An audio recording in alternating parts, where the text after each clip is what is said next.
You okay for me to go for it? Welcome everyone to the Environment Committee meeting. Members of the public may like to follow at London Assembly on Twitter and use the hashtag Assembly Environment for this meeting.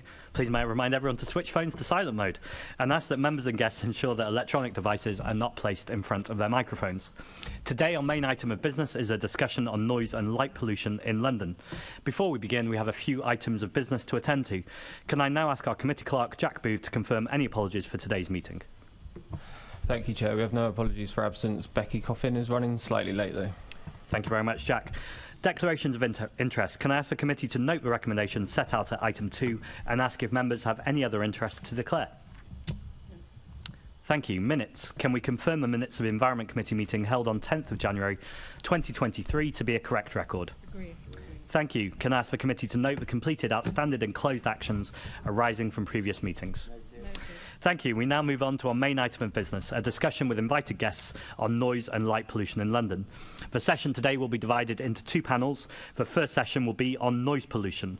For this session, we are joined in the chamber by Rick Norman, who is Head of Noise Strategy from Heathrow Airport, and we will shortly be joined by Becky Coffin, Director of Communities and Sustainability from Heathrow Airport. Before I come to you, Rick, from Heathrow, I just want to note for anyone watching and anyone reading the transcript that we did invite London City Airport for a second time, and for a second time they have failed for anyone to turn up. You can use choice language in that, but I would say that the committee are disappointed and we would like our disappointment noted. And we hope perhaps maybe to write a further letter, and we will discuss as a committee what action to take. Assemblymember Cooper. Can we also note, and thank you for raising that, and I know other committee members feel similarly, but could we thank Heathrow for making the effort of coming from a long way away in West London? I'm not sure whether the Elizabeth line was deployed by the Heathrow representatives, but it's still quite a long trek. And can we emphasise our disappointment with City Airport not turning up, because it must be, I don't know, all of 10 minutes away? I think you make the point very well. Would anyone else like to make a point on City Airport? We could let Rick off for a while. No. So seriously, I'll come to you now, Rick, with my first question, which is, what assessment have you made on your mitigation measures around noise impacts on residents? Okay, so there's a range of assessments that we'll do. Annually, we conduct a number of noise contours, which measure noise in a number of different ways. So we use a variety of metrics and take the assessment from that point there. You can use dose response curves to then calculate what that means in terms of sleep disturbance and annoyance and things like that as well. And can I ask you specifically about the slightly steeper approaches? How are you going to be measuring these, and what percentage, for instance, are going to be taking this approach? Okay, so yeah, it's a slightly steeper approach. It's done normally at sort of lower traffic level times. It's around 2% of operations will elect to do a slightly steeper approach. It needs a crew training to be able to do that, but that's what that'll result in. And can I ask, can all aircraft landing at Heathrow descend using a steeper approach? Obviously, it would be the reverse. It's not necessarily true that all of them will be able to do that. As I say, there's kind of crew requirements to be able to do that as well. So longer term, that might be an option. There's also issues around the speed of the aircraft, that you're looking to slow the aircraft down on approach. So actually being steeper makes you a bit faster. You have to deploy then flaps or landing gear to slow the aircraft down, and that creates additional noise. So there's sort of balances that you have to play out with these things as well. And when you say it's a requirement on crew, could you be more specific about what that means? The crew will need to be sort of, trained and qualified to be able to sort of do a steeper approach, because they won't be following the standard instrument landing system that will lock you onto a 3-degree approach and then fly in. Would the potential not be there to train all crew to be able to do this? Yeah, so there's no reason why we couldn't lift that up, but at the moment the way we have to operate the approach path is to a 3-degree approach, and that allows us to also manage the flow of aircraft that we need to land at Heathrow as well. So yes, you might be able to extend the number of aircraft that can come in on a slightly steeper approach, but at the moment you need to manage a balance between the two. And I suppose because we've listened to residents, and I know they're particularly concerned about things like concentrated flight paths, and also if you do more steeper approaches, it could just mean essentially more flights because there is less noise from each individual aircraft. What would you say to those residents? Well, I'm not sure about the more flights. We've already got a movement cap in operation at Heathrow been in place for a long time, 480,000 movements. So it's not about that. It's about the noise mitigation measures that we can get out from that. So, as I say, it's about a 1 dB benefit from that particular aspect of the approach mitigation. Landing gear deployment on approach is another option that we're looking to sort of improve the landing gear deployment so it's a bit closer to the airport, which reduces noise further out as well. And in terms of the amount of time respite, first of all, I know there's concerns from residents that even the respite figure there doesn't give 8 hours sleep. But also, there's a problem with late running flights. Could I ask how many late running flights there have been year on year? Year on year? Yeah. Well, last year was a particularly disappointing year, I would say, for that. I haven't necessarily got the number right in front of me for 22. I'll have a quick look and see if I've got that. But it was certainly higher last year than in previous years.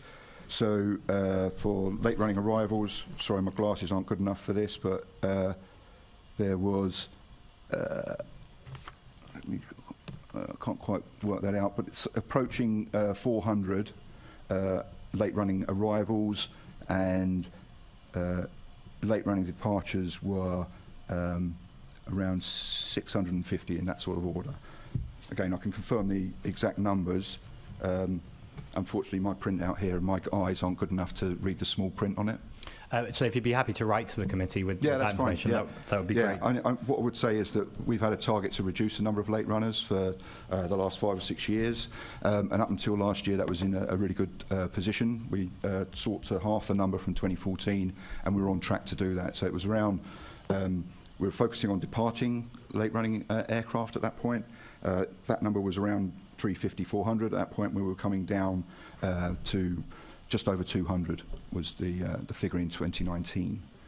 Obviously, it got a lot lower than that in 2020 and 21 for obvious reasons in terms of traffic. Is there a common reason why a flight might be late running, and has that been exacerbated? Well, there could be a range of reasons for that, but it could be technical issues with the aircraft, passengers being late, crew issues. There's a whole range of different reasons why it could be running into the night period. And then finally from me, you have a quiet night charter. Yep. I note that you say that you had a disappointing year. What difference is the quiet night charter making? Well, up until that point, obviously through the pandemic, we lost a lot of resource internally for Heathrow, and obviously the airlines also lost a lot of resource as well. But we're effectively focusing on punctuality, so we saw much improved punctuality in that period leading up to 2019. And the point of the charter is a voluntary measure on top of the night restrictions that the government already put in place. So what you're looking to do is improve punctuality, reduces the likelihood of running late. So that's one of the key issues. You're looking at operating procedures that you could do to improve that. So continuous descent approach is another arrival procedure, for example, that can be used there, elevates aircraft higher for a little bit longer. Again, you can work with airlines on doing that. So it's a kind of an outreach program that allows us to talk to more airlines and air traffic control as well to manage the night situation. Thank you. I'm going to hand over to Assembly Member Buckhari. Thank you. At the last meeting, we did hear a lot from residents who were impacted by the noise of aircraft. And we've been hearing particularly from residents in Teddington, Twickenham, Whitton area, in particular about the late runners, and they want more transparency and better communication from you about the reasons why the planes are running late, and if you can, is it possible to provide some kind of real-time updates online with reasons for those late running flights, just to improve that transparency for those residents? So we've done a number of things on that, actually. The first thing to say is that of those late runners that I was quoting earlier, some of those are what's known as dispensed, and some of those are counted against noise limits. So what we do is, if a flight is dispensed, we then go through a whole process to ensure that the criteria requiring a dispensation has been met, and then that verifies that. So it takes a little time to do that. In terms of the transparency of that, in our night flight response, we talked about improving the transparency of dispensations. And in fact, we've got a meeting tomorrow where we're presenting a dashboard which will include some information on dispensations. So, and we've always been very transparent about the number of dispensations. It's been a requirement of the night quota reporting since it came in the mid-90s. So will it be easy to access for residents? Yeah, well, we'll put the information on our website. That's where that information is made available. So, brilliant, yeah. excellent. And a little bit about the noise insulation scheme that you've got as well for residents. At the last meeting, some of the residents were saying that it didn't go far enough in terms of the people that it involved, and as well as that, some people said, "Well, so what? I want to open my window at night. It doesn't really matter, that these schemes are in place." So, firstly, tell me a little bit about the update in terms of the scheme. You should have started already. Has that started? In the last update, we were told that it was going to be starting at the beginning of this year. Yeah. So we've had noise insulation schemes for many years, actually, at Heathrow, certainly since the mid-90s that we've been funding those at daytime exposure levels. We've used the last year or so to do a review of what the scheme is, including what the take-up was on those previous schemes. And we're very close to announcing what the new scheme will be, but we're moving in a transition period that will... So you haven't started yet, the new scheme? Yeah, we've got a list of people that are transitioning from the old scheme, what we call the legacy schemes. So we've got those people. It's around 200 properties that we need to deal with first. We've just got a supplier on board to undertake that, so we'll be contacting them very shortly. What about those residents who say that's just not good enough? Well, it's a mitigation that is part of a package of measures that we'll take to try and reduce the noise impacts. Obviously, you look at operational measures as well in terms of how the aircraft are flown. We look to incentivise aircraft as well by encouraging the quieter aircraft to operate at Heathrow, as opposed to other airports that they might want to use that aircraft at. And obviously there's also restrictions that are in place as well, particularly around night flying for Heathrow. But the movement cap you talked about earlier, Mr. Chairman, was another example of the sort of restriction that's put in place on that. So there's a package of measures that are in place there. Noise is one of the issues you have to manage from a noise management perspective. Actually, non-acoustic factors are also important, and so some of the sort of the relationships that you build with people, and there are a variety of views out there in terms of residents. They share different opinions on Heathrow's value or not. Thank you. And just to re-welcome Becky Coffin, who's just arrived. Thank you so much. Do come in as well with any answers that you have, because these questions are for both of you. So my next question is on the consultation process, as we've been, discussing now about how residents are being informed. Can you tell us a little bit more about the consultation process in regards to the modernisation and noise, and how this impacts, and how would the impacts of the proposed flight paths be clearly modelled and explained to residents during the consultation? Can I just check that you can hear me okay? Yeah. Are you referring to airspace modernisation? Yeah, modernisation, yeah. Yes, of course. So, as I think your question suggests, you're aware that airspace modernisation is setting government strategy, and we as an airport are responsible for redesigning the airspace up to 7,000 feet for arrivals and departures from our airport. So yes, we are following the government process and the guidance provided by the CAA. So that is a process called CAP 1616, which has a number of different stages within it. We commenced that process and are now at stage 2.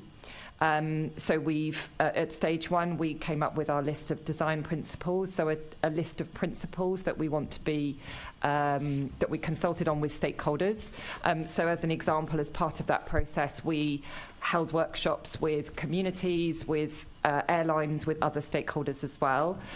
We also very conscious that there are probably a lot of people who are not aware that airspace is going to be changing. So we also conducted a public awareness campaign, which we did on local radio stations, for example, and through social media as well, but also on bus shelters and places like that. So we've taken specific steps to ensure that we're communicating, and we will continue to do that at every stage. We are now at stage 2 of the process, where we are undertaking further engagement. We have more workshops which community members are invited to attend over the next few months, and that will continue. And then there will be formal consultation, which will take place at the next stage, as per CAP 1616. What I would also say is that at Heathrow we are going above what is required by the CAP 1616 process, because we understand that there are many people who are interested in the impacts of changing airspace, and also that it is a very complex and technical subject, and therefore providing clear information on our website, providing workshops, our technical teams turning up to answer questions is really important. One of the things that the residents were also talked about last time was that they felt that the consultations relied on indicative flight paths. How will you ensure that flight paths outlined in this consultation is very accurate, an accurate reflection of the impact and the effect that this expansion is going to have actually on the residents themselves? And would you share that any data that you have and any other options clearly with residents? So I'll answer your question as best I can. If we want to have a really detailed conversation on airspace change and modernisation, perhaps we should take some of the questions away for our colleagues who do the technical piece. But broadly speaking, the way that the CAP 1616 process works is you start by looking at all of the potential options. So we are still at the stage where we're looking at absolutely all the options. They have not been narrowed down yet. That stage will come later in the process, and when we get to that stage, it will be very clear. So that information will be shared so that anybody who is impacted has the chance to understand it and provide their feedback. And we are required by that process to show how we have considered that feedback. But I would emphasise that we're not at that stage in the process yet. Do you have a timeline? Do you have dates? Do you have targets in terms of yes, there is a timeline that's set out. I don't have the dates to hand, but we'd be happy to share that with you afterwards. There's also information publicly available on our website. Rick, I don't know if you're able to provide any more detail on the specific dates. No, not on the dates. There'll be a series of consultations and engagement events over the next year or so. But the detail, as Becky said, will refine over time, just as it was in the expansion process that was going on previously. What I would say about the CAP 1616 process is this is a reflection of actually enhanced engagement by the industry and the process that's responding to feedback from previous airspace changes that have gone on. So if you look back 10, 15 years, actually the process was much more in industry and in-house. So you'd arrive at that point that you describe of where are the flight paths going to be, and then present that. Now, the advantage of that is that everybody's got certainty about where those things are. The disadvantage is that people don't feel engaged with that process and immediately ask the question, why didn't you think of this? So this process naturally causes the frustrations that you've described of saying, I don't know where it is right now, so therefore I can't comment, but actually you're involving people literally at the very start of the process. Let's talk a bit about the planned expansion. Now, Heathrow referred to its written evidence in its initial assessment of the noise expansion in 2019, and the assessment said that some residents, even taking account of the mitigation proposed, the effects of Heathrow expansion will be negative and significant, with a large number of people experiencing increase in exposure of aircraft noise and aircraft flying over them for the very first time. Now, has Heathrow modelled how many people this will affect and what specifically the noise impacts will be? So if I can just remind the committee of where we're at with the expansion at the moment first, and then perhaps, Rick, you could respond to some of the more detailed points. So as you may be aware, we paused our plans for expansion during the pandemic because we were focused on serving passengers in the nation and keeping the airport open, and then on recovery.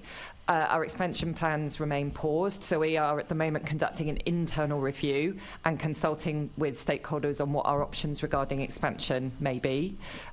We can't say any more about what will happen next until we've completed that process. That said, as you've indicated, there was obviously a lot of work done prior to that pause on how we would manage the noise impacts. I think it's important to say that overall, the work that we completed showed that fewer residents would be exposed to noise levels in the daytime. And there was a significant amount of work done on the mitigation proposals, which, Rick, perhaps you can share a bit more as you work directly on that. Yeah, sure. So I think, in terms of asking the question about specific numbers, again, that process was in the throes of organising exactly what that airspace looked like, so I'm not able to give you an exact number of what that looked like, but the commitment that was made as part of that process was that we needed to be inside of a noise envelope or a limit against a 2013 baseline figure. So our commitment was around improving against that baseline figure. But I think it's important to be upfront and say, well, if you're building a new runway from where the existing runways are, clearly there are going to be people within that overall impact that will be negatively impacted by that. I'm not going to hide away from that fact, but the overall picture is one of reduction. Now, the rate at which you bring that expanded airport online will make a difference in terms of how technology has improved over time, and the kind of concept of a noise envelope is that you start with an outer limit, and then you share the benefits of that new technology that allows some growth to happen with the benefits that are also shared with communities. So you don't look to use all of that for the expansion only. What methodology are you using? Because the residents that we talked to before actually were quite critical of the methodology. They said it was outdated and that you underestimated the true impact of the expansion. Well, we have to measure the impacts within particular criteria that are set within UK policy. Now, I'm aware that there'll be people that will say that policy is incorrect, the numbers are not the right levels, they should be lower. They'll refer to WHO guidelines and other things. So those things will always be disputed. What we did, though, was to look at a range of different metrics, both policy-led and supplementary metrics outside of that, and look to describe those impacts. So we've responded to feedback on that. And going back to the question around airspace change, if you look at the metrics we're using to assess that, we're going beyond what is required from a policy perspective to describe those things and respond to some of those criticisms that people have levied around the type of metrics we use. The other thing to say on that is that there is no single metric that is correct. People will hold on to one metric if it serves their particular argument on any side of the debate, but actually you need a suite of those metrics to try and understand or describe the impact.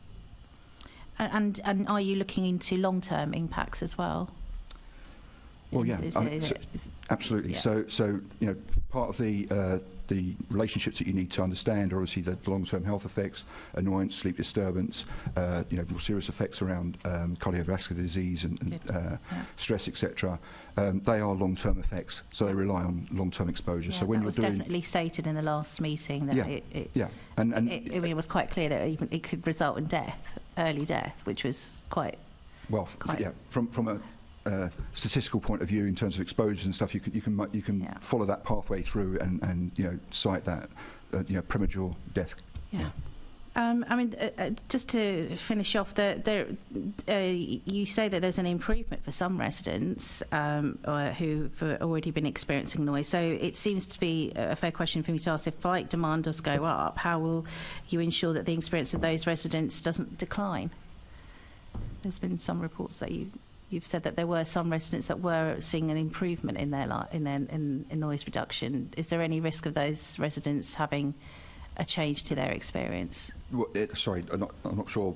Are we talking about the recovery from where we are today to our limit at 480,000, or the expansion question? I think it's on the expansion. Okay, well, so. In terms of the improvement, as I said, I think I've sort of described that earlier, that actually there will be a mix of people that will benefit and disbenefit from that. The net result will be that more people will see a benefit over the long term from that. Okay. So, I can't identify which individuals for you because we haven't got the sort of final flight paths of what that would have been. Okay. All right. Okay. I can finish there, Chair, if you're happy with that. Yeah, thank you very much.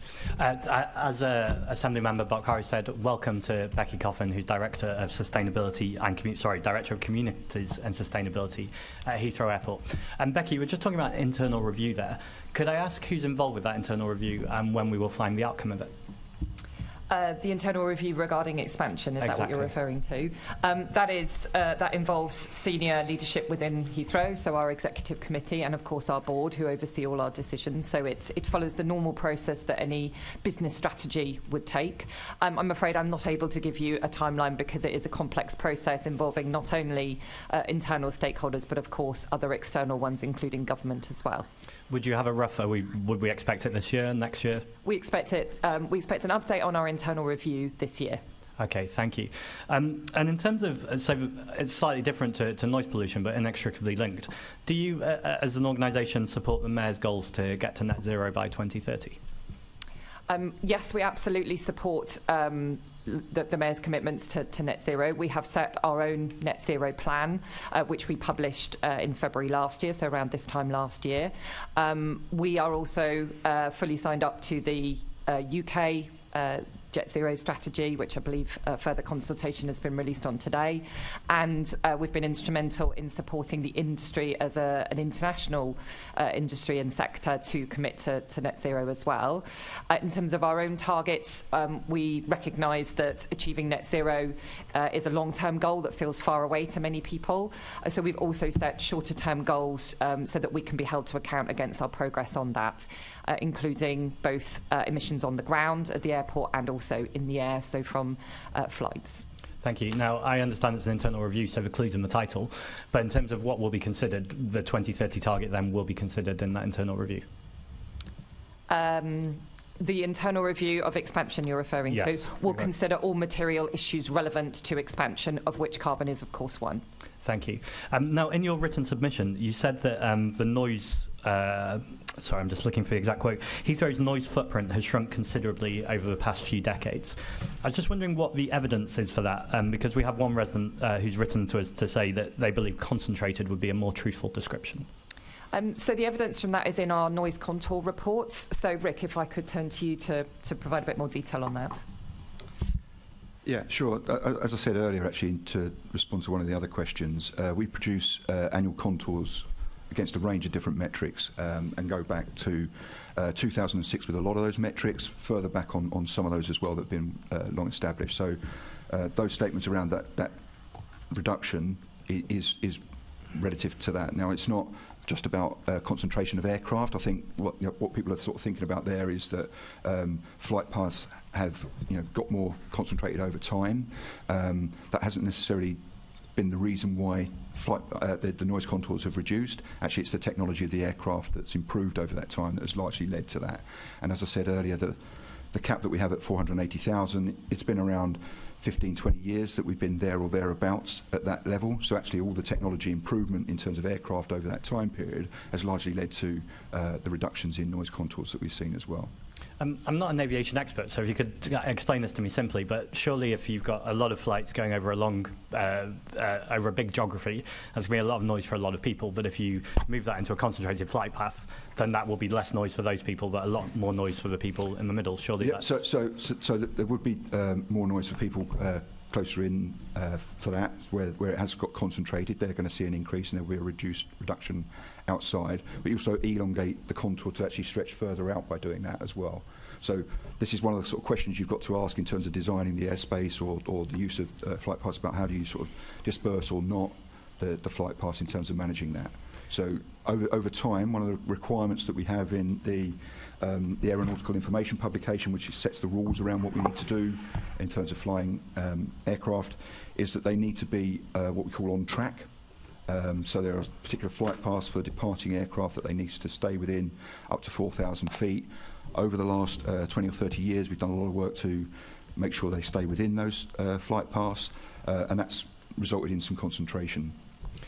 And that sounds more like concentration rather than reduction. It feels like it can't be both things at the same time. So there's two different things going on here. If you imagine you're taking the noise energy from perhaps it's spread across 3 or 4 different tracks, if you're imagining that and you're concentrating it, those individuals at that point may see an increasing in overflight, but at the same time you've got technology of aircraft improving at that time as well, and the climb rates of those aircraft could be improving at that time as well. So there are other challenges that are going on. That concentration will also extend the contour. The lobe of the contour will extend further out than it would have been before. So people underneath that track further out will also be exposed to it. Does that technology exist yet, or are we talking about future technologies that we're hoping for? No, so the technology which quite often gets mentioned, and I'm sure you've probably got on your notes here, is precision-based navigation, PBN.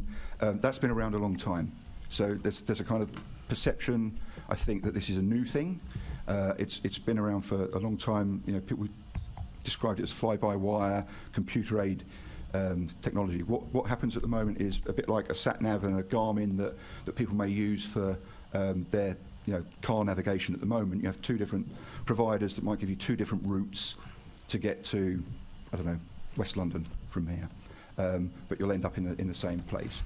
In the future, with the airspace design and the concentration that will come with PBN, is to say everybody has to use a Garmin or everybody has to use a TomTom. That's the new thing that's coming in, that will be mandated. Thank you, Rick. And Becky, just finally from me. Again, one of the residents talked about the complaint system in terms of transparency. And again, in the notes, it talks about that anyone, you look for kind of maximum transparency. But she says that actually you have to do a different complaint for every single log, and actually then it's very opaque when you finally do get a reply, what reply is coming from where. And she is waiting for an answer from Southwark Council, who also wrote an email from 2020. So it doesn't seem like it's particularly efficient or transparent. What would you say to her? So first thing I would say is that it's important for us that we do log and respond to and identify all of the complaints. So the reason we have a system is to be transparent. I think if we didn't have a system where complaints could be individually logged, it would not enable us to be able to measure that, and I can provide data on for example, how many complaints we get from how many residents. Secondly, we have a very clear process that we respond and ensure all complaints are closed out. So it is our commitment that happens. Most are within 2 days, 48 hours. The maximum is around 5 days, so we do that very quickly. Secondly, that's really important data for us to understand, because we can look at where are the people who are complaining, what are the issues they are complaining about, and that will tell us a lot more about what is important to residents. So that process as a whole is really important and something we look at every month to see what are the trends and what is happening. We also have, as your resident may have mentioned, that we have a Noise and Airspace Community Forum, which is where we can get into more in-depth conversations about what some of those issues are. So on the one hand, understanding the number of complaints, where they're coming from and what they're about is important, but also we appreciate there are some issues which are more complex and require a debate, and we want to have a two-way exchange about those. So the complaints is there to provide a response on specific issues, answer questions, but then we also have the forum where we can have a discussion. And then the third thing, which I think is important, is some of the tools that are available on our website. So there's two tools there, which essentially are there for anybody to go and look at any time of day or night. If they're aware of a flight or have heard a noise and they are uncertain whether it's right, they can go and look at what was that aircraft, where was it going, was it within the normal procedures. So providing all of those different pathways for members of our community to contact us are what we believe is kind of gives a rounded package. Thank you. Assembly Member Devenish. Good morning. What we always need from a large organisation, be it government or you, is clarity. And what I have to say, over the years, what I've found dealing with Heathrow, your number one, even Mr. Khan, is a little bit more clear on what he's trying to do than you guys. It's always been difficult to find out what are you doing. And to give you one example of only yesterday, Greg Hands, one of my excellent local MPs, tweeted out that he met with the Minister of Transport, Charlotte Vere, and according to his tweet, and Greg is not an MP who exaggerates or tends to get things wrong, he says the third runway is back on. Now, you've said this morning it's paused and it's under a review. Is it back on or is it paused? It is paused and under internal review, and our Chief Executive, John Holland-Kay, has stated that point publicly as well. Why do you think the Minister has told a senior MP that it's likely to be back on? I'm not sure, but perhaps you would like to ask her that question. And also in that very tweet, we are told, allegedly, that there's going to be 2 night flight consultations coming up. Is that correct? So I believe what the Right Honourable Member is referring to there is the government's second stage of consultation on changes to night flight restrictions, which is scheduled for autumn this year. So that is something that will be a government-led consultation, which we as Heathrow will be intending to respond to. Rick, please confirm if there's anything else you're aware of. Yeah, so the reference to 2 may be that there's a shorter consultation maybe coming out around the night noise objective. That's the only other thing that I can think of, but they're the 2 things that we're aware of that the government are seeking views on. I think the fundamental problem is if you're not clear what's coming out, and I'm not clear as an Assembly member, having followed this very closely for an awfully long time, how are Londoners who are living busy lives going to understand what is happening, because the government's doing this and you're doing that, or possibly not, it's possibly paused, or it's not paused, or it's under review, or it's going ahead.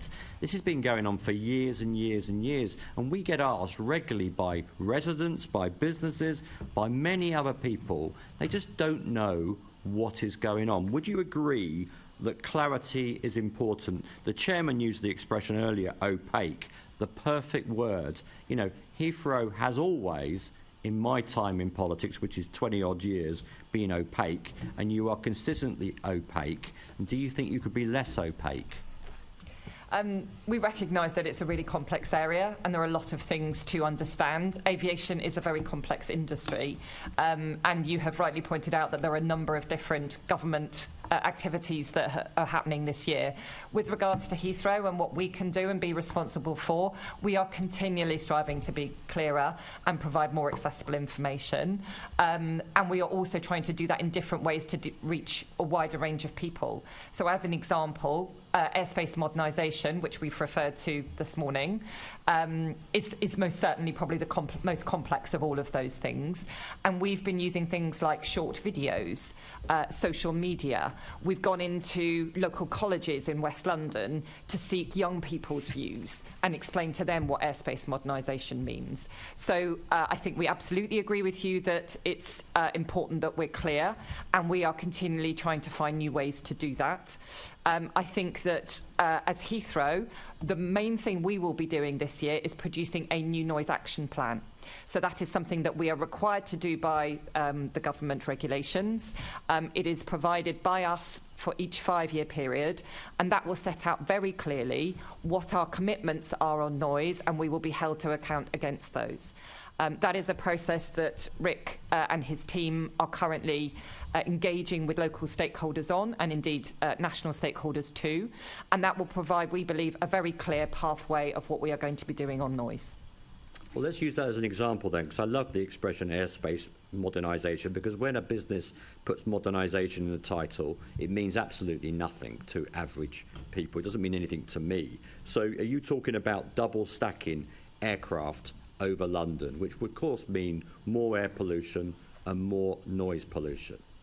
So airspace modernisation is the term used by government. So they have set out UK policy on the airspace modernisation strategy.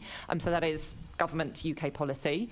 And we, as an airport, are required to work on modernising, so essentially updating the airways in the sky. In the airspace close to the airport, as I mentioned earlier. So that is what airspace modernisation is. It is not a term created by us. One part of the process is for us to think about where there is airspace that interrelates with other airports' airspace, which I'm not familiar with the term double stacking, but I think that might be what you're referring to, where airspace related to 2 different airports overlaps. So we have within the design principles that I mentioned earlier a specific one on that. I'm just looking for the exact wording. Sorry, just Seek. when is it? Seek to, so one of our design principles, so through these changes to airspace, we will seek to avoid overflying the same communities with multiple routes, including those within other airports. Thank you. Sorry, I haven't got my glasses on. It is very clear that we understand that that is an important relationship. That principle means that we will look at that when we are looking at all of the different options available. You may be aware that there is a body, ACOG, the Airspace Coordination Organising Committee, whose responsibility it is to do the overall coordination of airspace modernisation. So they play that role of helping in that process to ensure that any cumulative impacts are understood and that any relationships with, for example, London City will be looked at. So I can assure you that that will be addressed through this process, yes. The double stacking point came from one of your people at one of the community meetings a year or so before COVID. I do think we need a definition of what double stacking actually means. That would be really helpful. But I'll move on. Sorry, can I just clarify? Who was it that used that term? I can't remember the gentleman's name. The one who was doing the community consultations in West London 3 years ago. Okay, yeah, it's not something I'm familiar with either. I think another issue I will bring up, Chair, is the fact that there is always a cast of thousands. It's great to see you this morning, but you know, I must have met 40 people from Heathrow over the last 20 years, probably more. And I know people change in large organisations, but I know your CEO is leaving. I do hope the new one is a bit more front and centre of your communications, because again, it is difficult to really understand, as I said already, what you're trying to do. But I will move on. The written evidence from Heathrow submitted for the last meeting mentions, and I quote, a package of measures to reduce the effects of night flights between 11 p.m. and 7 a.m. That must be number one in terms of top of the pops of what our residents are concerned about. What measures are included in this package, please? So with regards to night flights, we have something, a voluntary commitment that we've made called the Quiet Night Charter, which, Rick, if you could provide a little bit more detail on what that is. But essentially, we have worked with airlines and other airport stakeholders to go above and beyond the restrictions. There are also restrictions in place on what Heathrow is able to do at night time, which are very clearly set out. And again, Rick perhaps could provide a bit more detail on that. And then thirdly, there were additional options that we were looking at as part of the expansion proposals that would go further. Rick. Yeah, so in terms of the sort of package, I mentioned earlier the sort of range of options that you have in terms of a noise management programme. So there's something known as the ICAO balanced approach, which has kind of 4 elements to it: quieter aircraft, flying them quieter, land use planning and mitigation, and operating restrictions, which are obviously limiting the number or type of aircraft that can operate. Those last things, the operating restrictions, are set by government, and that's, as Mr. Devenish mentioned, there is a public consultation on night flying that comes up. It comes up every 5 years. We've been really clear around that to our communities as well, and encourage them to engage in that process as well. So that restrictions part of it is dealt with by government, and that will be something that we'll respond to. In terms of the land use planning and mitigation, the land use planning side of that is clearly something that local authorities need to take on board in terms of what they do in terms of noise sensitive activities in the local area. But from a mitigation perspective, we've had a night noise insulation scheme. Earlier we were talking about the update to that's coming shortly, that we'll have announcements around that, which will also consider noise insulation and hopefully drive more take-up as well for that. So insulation is going to be another key part of it.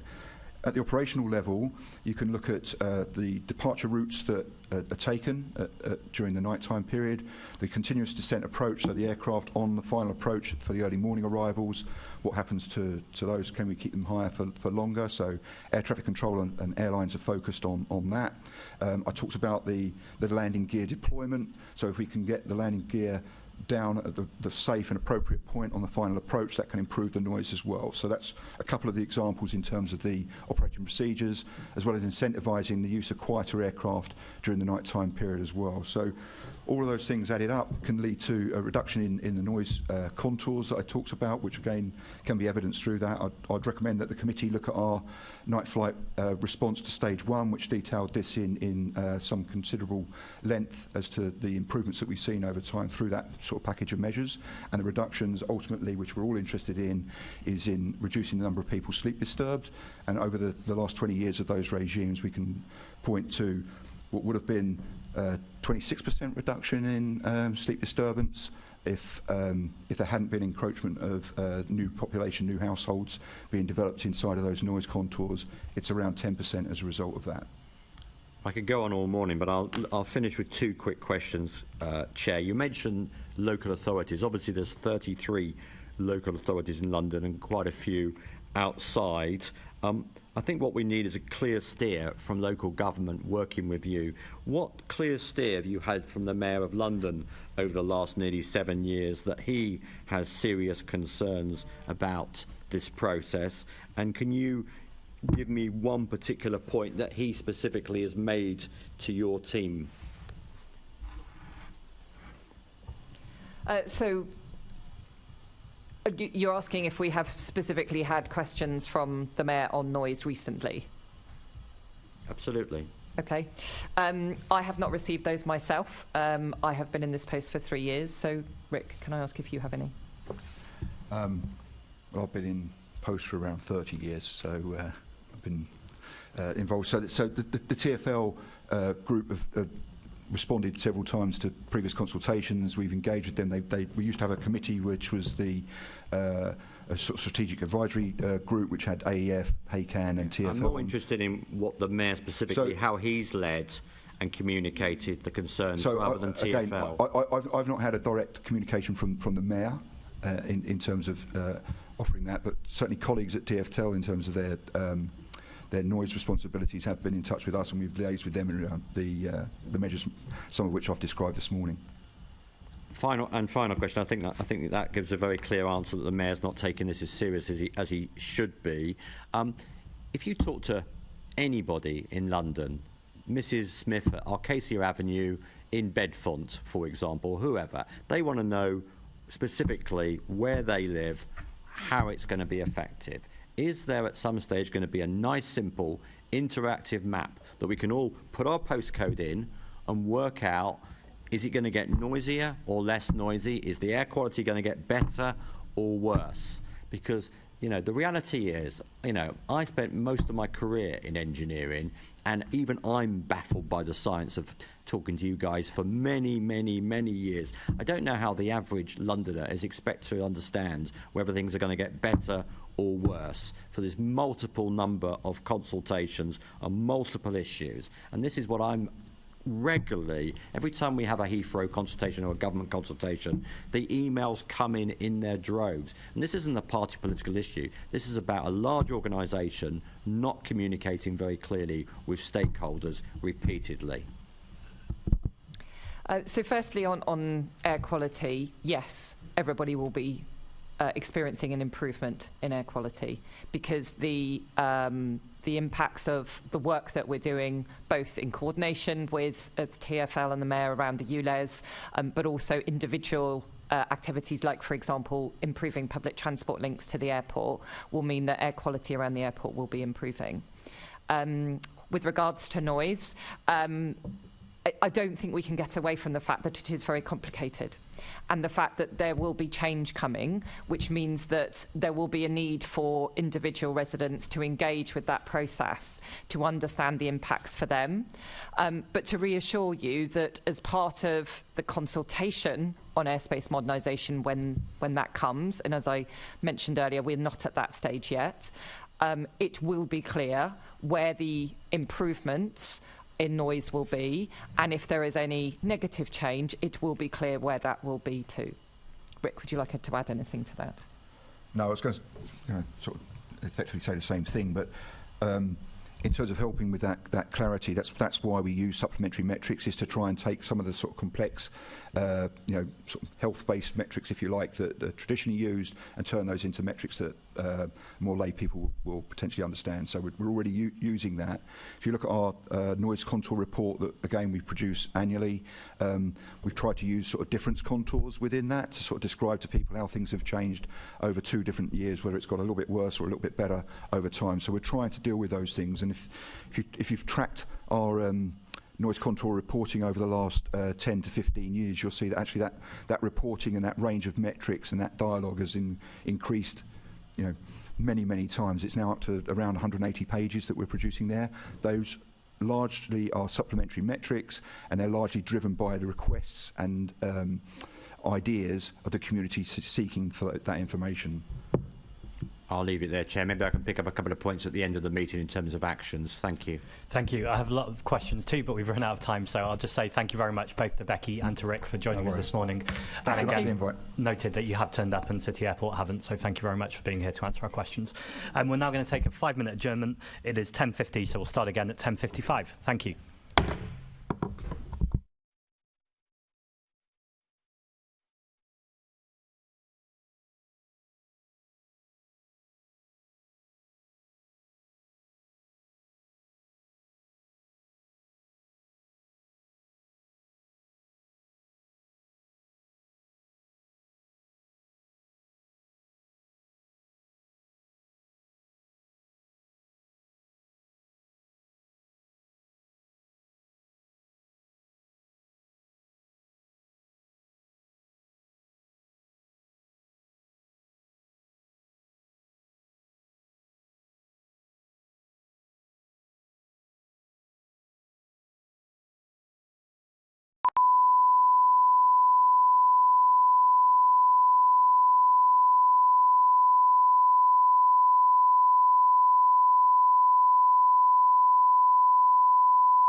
Good morning and welcome back to our Environment Committee.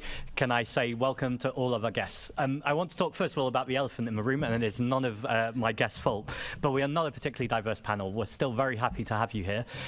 We take seriously as a committee, and I take seriously as chair, our role to represent Londoners and make sure we have a diverse group. And we did reach out to people because of last-minute changes and the way things move within the sector. We have ended up with a panel of all men. However, we are very happy to have you here. I just wanted to note that on record, that we do look to do things. Assembly Member Best. I'll just point out on the other side of the chamber, you're the only man here on this committee, so there you go. And Tony, sorry. No, Tony isn't being Hina now, but we're certainly looking I've created a conversation I'm going to move swiftly on from. Thank you. We're looking, but at least on this side of the chamber, there's lots of women here. I have, yeah. I'm going to bring us to order. Thank you. So, welcome to our guests today. We have Elliot Kemp, who is a policy team leader at Design of Heritage and Environment at the GLA. Welcome, Elliot. John Diver, Senior Strategic Planner, Design, Heritage and Environment at the GLA. Dan Oakley, who is a dark sky consultant and volunteer for Campaign to Protect Rural England. Robert Massey, Deputy Executive Director, Royal Astronomical Society. David Smith, Advocacy and Social Change Officer at BugLife, and Doug Wilkinson, Director of Environment and Operational Services, Enfield Council. Again, welcome to you all. So if I can start with David Smith from BugLife, how does light pollution impact on biodiversity and the environment? Sorry, can I just get you to pop your microphone on, David? Thank you. There we go. So I think the first thing to say is that biodiversity is governed by a series of natural cycles. The one that's existed since the dawn of time is night and day. So if you can think about that, everything has evolved to coincide with the sun rising, the sun setting, moon rise and set, until about 200 or so years ago, where obviously we started to light things up, we started to alter that cycle. So if you think that everything's evolved until that point to carve out niches within the natural world, and then we start to alter that, it's obviously having a massive impact. We see this across all species that have been studied, whether that be birds, mammals, reptiles, or in a particularly significant aspect, insects as well. They seem to be greater impact from artificial light than others. That may be due to the sheer numbers of them, making up more diversity of life than other species, and it may be due to their size as well. And we can see those impacts through a range of different things, whether they be sublethal impacts, so altering behaviour, altering physiology, to lethal impacts, which may be caused through direct collision with high-powered lighting. It may be caused through exhaustion, being attracted to lighting. So there's a series of different things. And we know that this is one of many impacts that are affecting the natural world, but it is one that's received to date very little attention and intervention. But it's one that could bring a whole load of benefits. As an example from the insect world, it's estimated that a third of all insects attracted to lights die as a direct consequence of that. Obviously huge numbers. We also see through birds being directed off their migratory routes. It's something up to 1,000 birds are killed as a result of hitting each individual skyscraper every year, and we can see that being reduced when lights on those skyscrapers are dimmed. So there's a whole bunch of different impacts that are being felt, and a whole bunch of very simple measures to reduce those impacts. Thank you. Robert, if I can turn to you and ask you the same question. Sorry. About biodiversity, okay, well, you appreciate I'm here from the Royal Astronomical Society, so we're not a biodiversity charity. However, I'd happily endorse David's comments. And when we look at this issue, what we realise, and I'm obviously very happy to talk about the impact on the night sky and the compromised view of that, but we do recognise that there is a major global issue in terms of biodiversity, the kind of conversations that were had at COP15 and how important this is to consider the impact on that. I would also actually add in a side point, which is that in the committee's deliberations, and I do actually welcome the fact the committee is taking this issue seriously. I noticed, for example, Mr. Polanski and Ms. Cooper have both asked questions of the Mayor in recent months about this, and that's very welcome. I would also suggest that you consider the aspects of the impact on human health as well, if you might want to invite witnesses to cover that area too. But yes, I don't think I would disagree with anything that David was saying. This is well documented. If you're looking for reasons for the so-called insect apocalypse, then this ought to at least be considered. And I think, our cities have the same responsibility to consider that as anywhere in the UK. There tends to be, in this area of policy, we tend to think of it in terms of being a rural issue, that actually we look at it and say we want to preserve these dark sky environments. To my mind, and I lived in London for 13 years, I was actually a local councillor down in Lewisham and passed policy many years ago, in about 2003, too long ago to remember.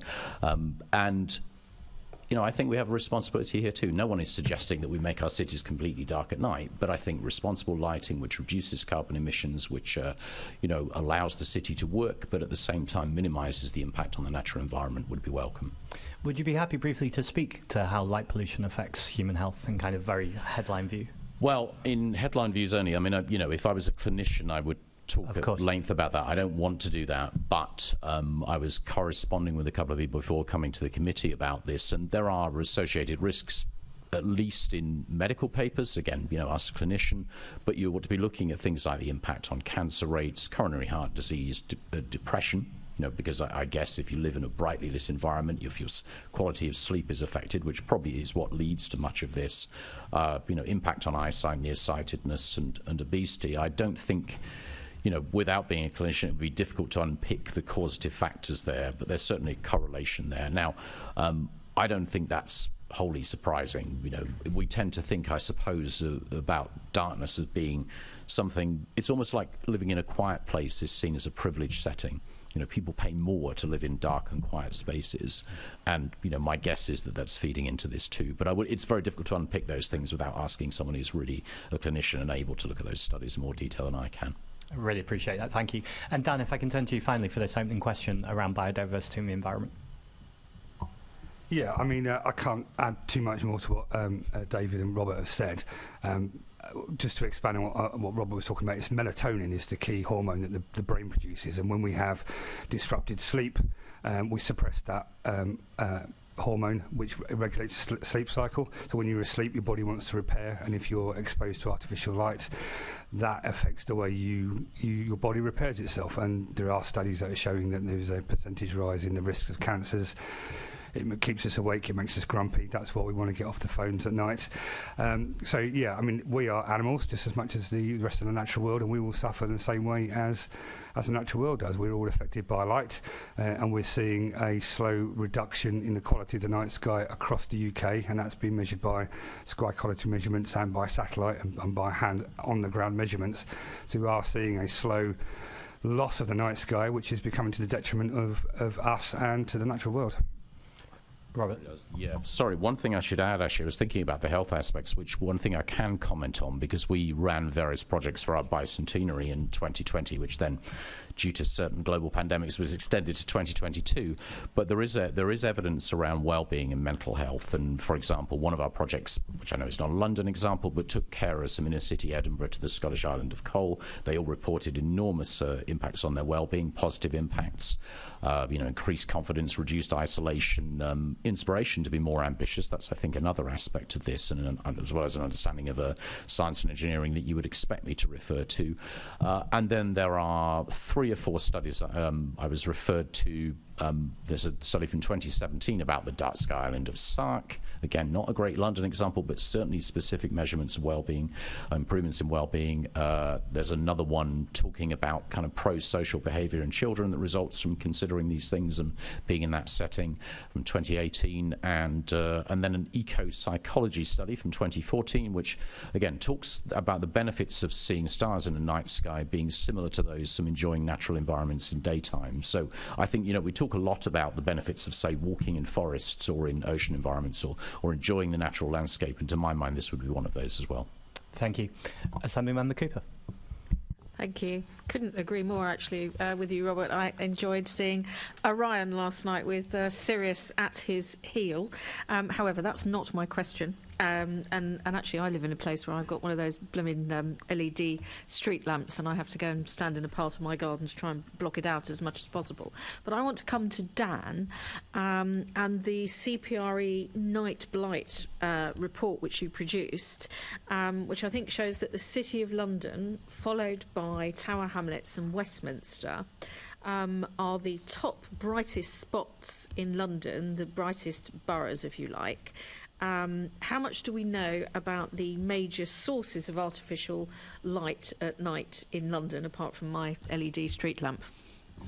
Yeah, well, I mean, traditionally, if you looked before the rise of LEDs, it was mainly street lighting. So, having come from the closest dark sky reserve to London in the South Downs, you could go out and you can measure the impact of light, and it mainly came from street lights. The old sodium lights had a high upward light ratio, and it wasn't until LEDs came around that we could really kind of target that light a bit downwards. So we did see an improvement, and when something I certainly did measure in the South Downs was an improvement with the use of LEDs. The colour temperature is still a bit of an issue, but that is slowly coming as technology improves. So the street lights are actually becoming a much better part of it. I wanted to ask you about the colour, actually, because one of the things I don't like about the new LEDs is they're so sort of almost bluish, and I find that extremely irritating. I'm a bit of a dark bedroom person, and I quite often, if I'm somewhere where it's not dark enough and the curtains aren't dark enough, I wear iPads and all sorts of things to block out light, but I do find them very intrusive. Yeah, the old sodiums were around 3,000 K, 4,000, quite orange light, because it felt like you were under the sun, basically. The new LEDs, the very early LEDs, were very, very bright. They had a 5,000, 6,000 K component to them.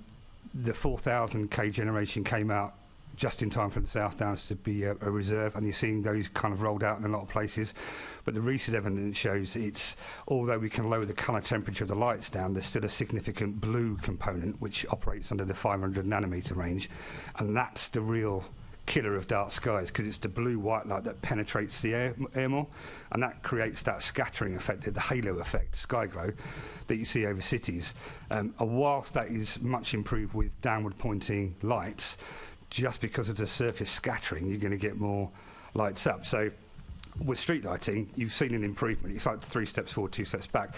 To answer your first question about what makes London a bit more different, it's your development, I think, because you've got all these the rise of technology is much getting better for street lights, but now with LEDs you're getting much more creative ways to light urban spaces.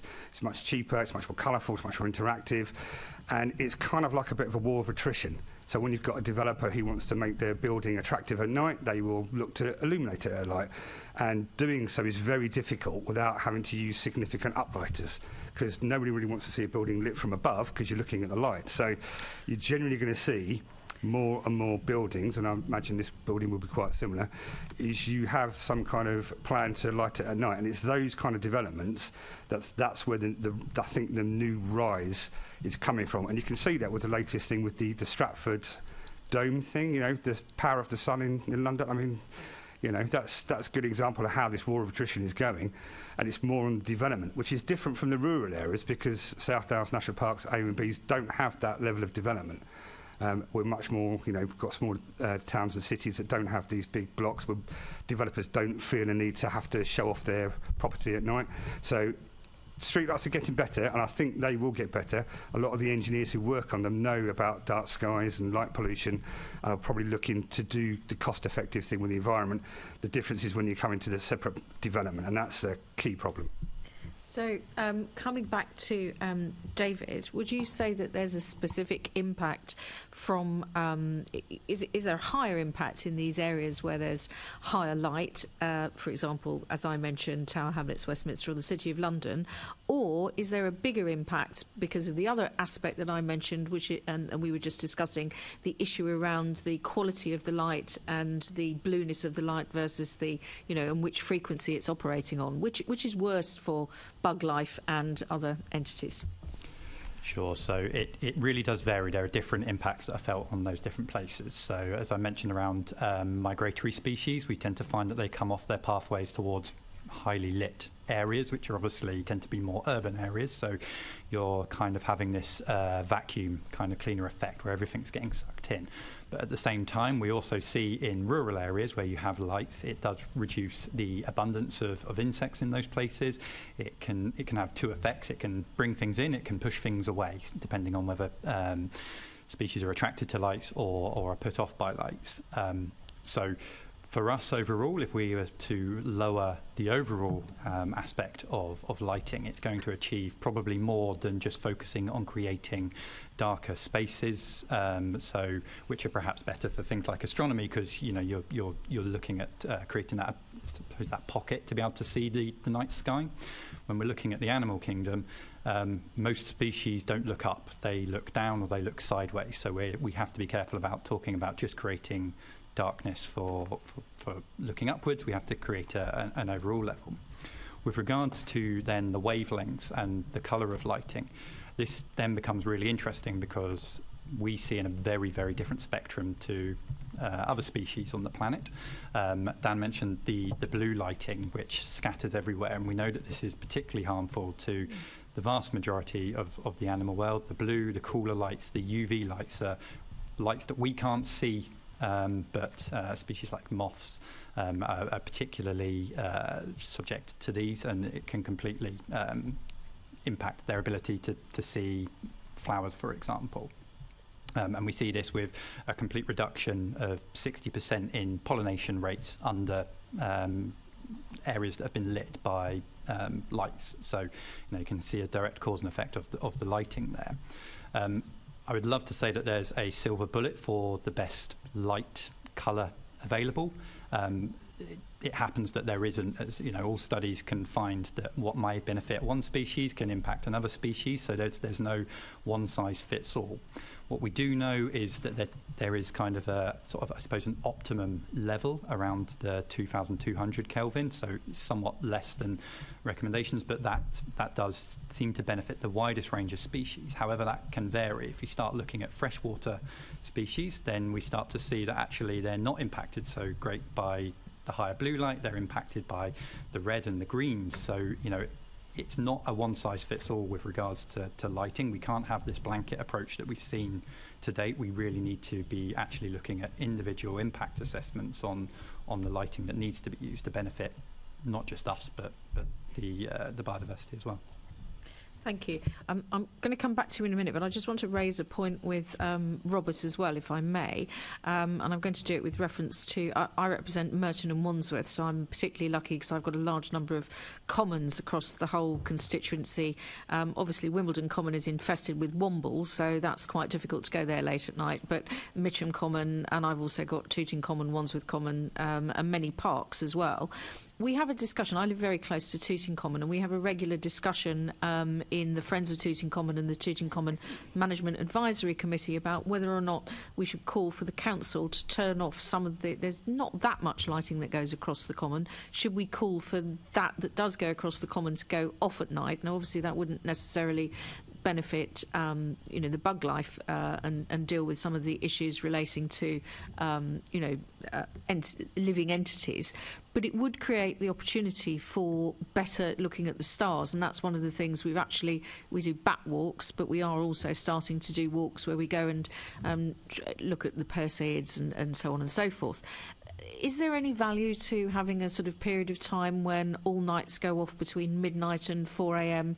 or something like this? I mean, the obvious answer to that, and get a lot of approach from constituents about the safety issues, but would that be of value, do you think, in terms of improving dark skies in London?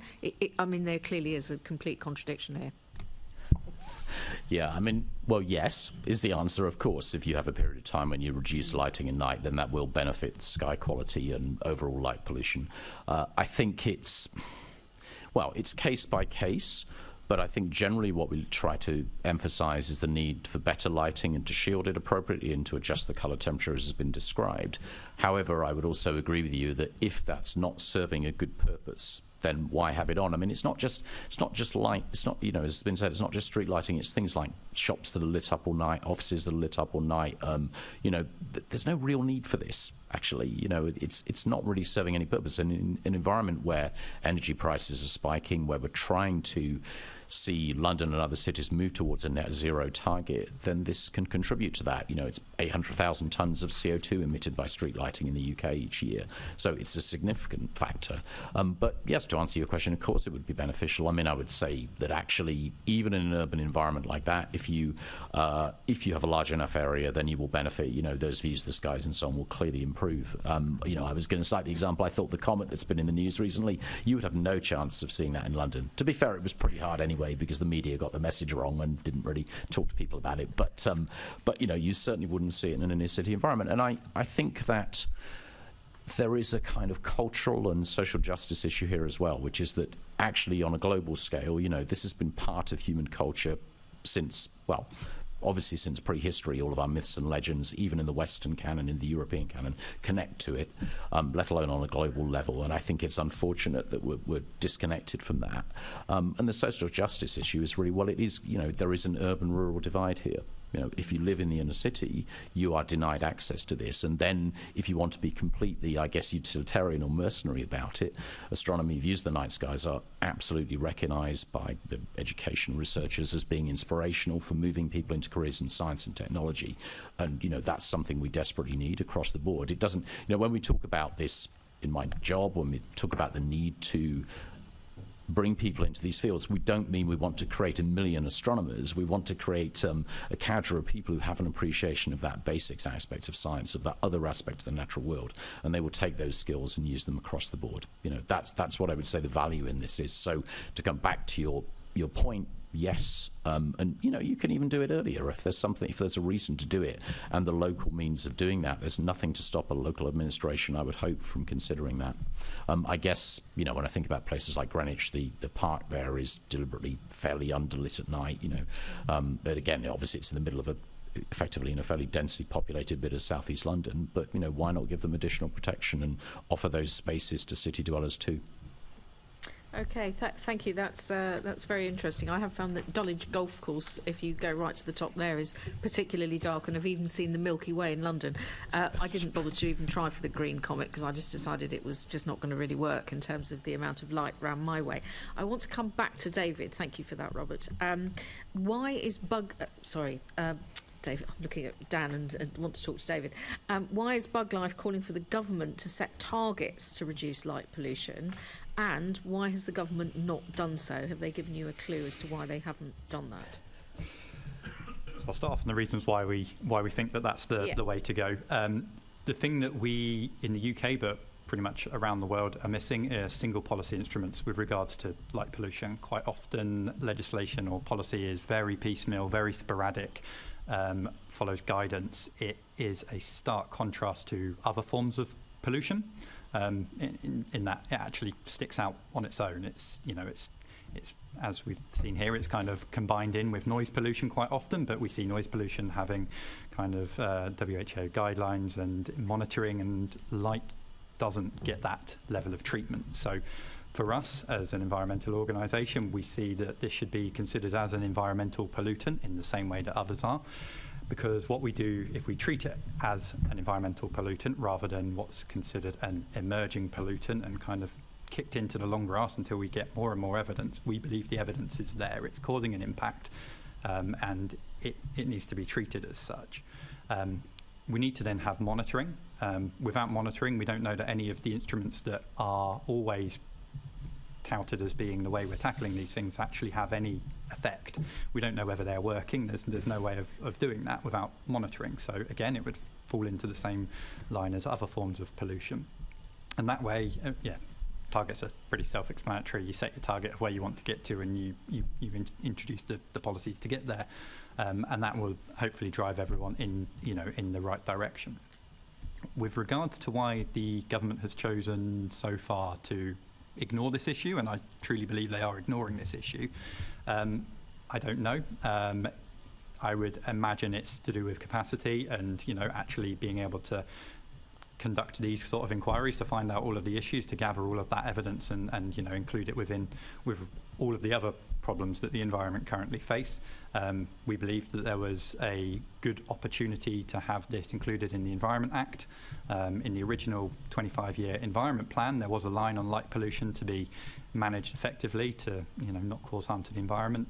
That has subsequently disappeared from the revision of the environmental improvement plan. So we see that government are reneging on those promises and actually moving in an opposite direction to others, such as the EU, who have just introduced the first EU-wide policy on light pollution under the revised pollinator initiative to encourage member states to drive down their levels of light pollution. So that's why we see it, as the way to go, to bring everything together, to make sure that this is fully considered. It's not just kind of that cursory nods towards the issue, and we can drive down those cumulative effects rather than just kind of looking at individual point sources. So, for the sake of the almost 9 million human animals that are in this habitat called London, and the many other animals that are in London, insects and so on and so forth, do you think, in the absence of action by the government, that the Mayor could usefully set some guidelines that then could be monitored, and levels of light, in the way that, that he's had quite an interest, for example, in air pollution, and has been encouraging boroughs and has been changing buses and doing things to taxis and so on and so forth. Do you think this is something that the Mayor could and should take action on? Absolutely. I think that would be, a really big step forward. For a large city like London, it would start to bring in line with cities such as Shanghai, who've introduced environmental legislation on light pollution. And, Shanghai is considered the city with no night. So, that's a huge step for them to take, and there's no reason why we can't take that here in London. I think the pollution monitoring that takes place across London is, really it should be really applauded. That information is readily available, and there's no reason why we can't introduce light pollution monitoring. If you look at all of the air pollution monitoring stations, there's no reason why we couldn't have light meters there, so we can at least see what those levels are like. I believe that kind of level of direction would be really helpful for not just local boroughs to introduce their own targets, policies on light pollution, but for the wider public to understand this as well. And fundamentally, we are lacking awareness of this issue. We are pushing hard, but at the moment it's quite a lot on deaf ears. So I do think that would be a big step forward. I think it's completely reasonable, and small changes will make a difference. But at this stage, we don't know. Do you think it should be done at a city-wide basis, with the Mayor setting an overall London ceiling? I don't want to call it a target as such. Or do you think it needs to be done at city-wide level, with the boroughs also setting local levels? Because as I just mentioned in a previous question, obviously there are some boroughs where things are already brighter than in other boroughs, and for example Bromley, which is probably the largest borough and has a lot of green, it is probably already at a very different level, for example, than Tower Hamlets, just to pose those two against each other. How do you think it would be the best way to do it? Yeah, it's an interesting way, how they're going to be the best approach to this, because we don't have something to compare it to kind of go, this is what's worked before. This would be very much leading and innovating in this area of work. So other than Shanghai, no one else has done this yet? Robert seems to think that he might have a list of international cities. No, I don't have a list of international cities. It is true to say that not many cities globally have done this. An example often referred to by the International Dark Sky Association is Tucson in Arizona, because they're protecting international US observatories. But there are examples in French law, for example. They've beefed up their legislation recently. You could look at that. I don't have all the details to hand, but you could look at that to see what that mandates. I'll allow David to come back, actually, but the only thing I would say is policy D8 of the London plan, you can tell we were looking this stuff up, refers to the need to minimise intrusive lighting and reduce light pollution. I think at the very least the Assembly could be holding the Mayor to account over that. Well, we're coming on to the London plan in just a second. Don't worry. That's apologise. You anticipate where our questions are going to. That's and I would endorse the point about monitoring as well. That actually, if there's no point if you talk about minimising and reducing, what are you measuring that against? What's your baseline? pipeline? You know, how are you doing that, and what is your, say, things like your associated reduction in CO2 emissions? You know, that would be, those would be the kind of targets that would be, or however you want to describe them, it would be really valuable.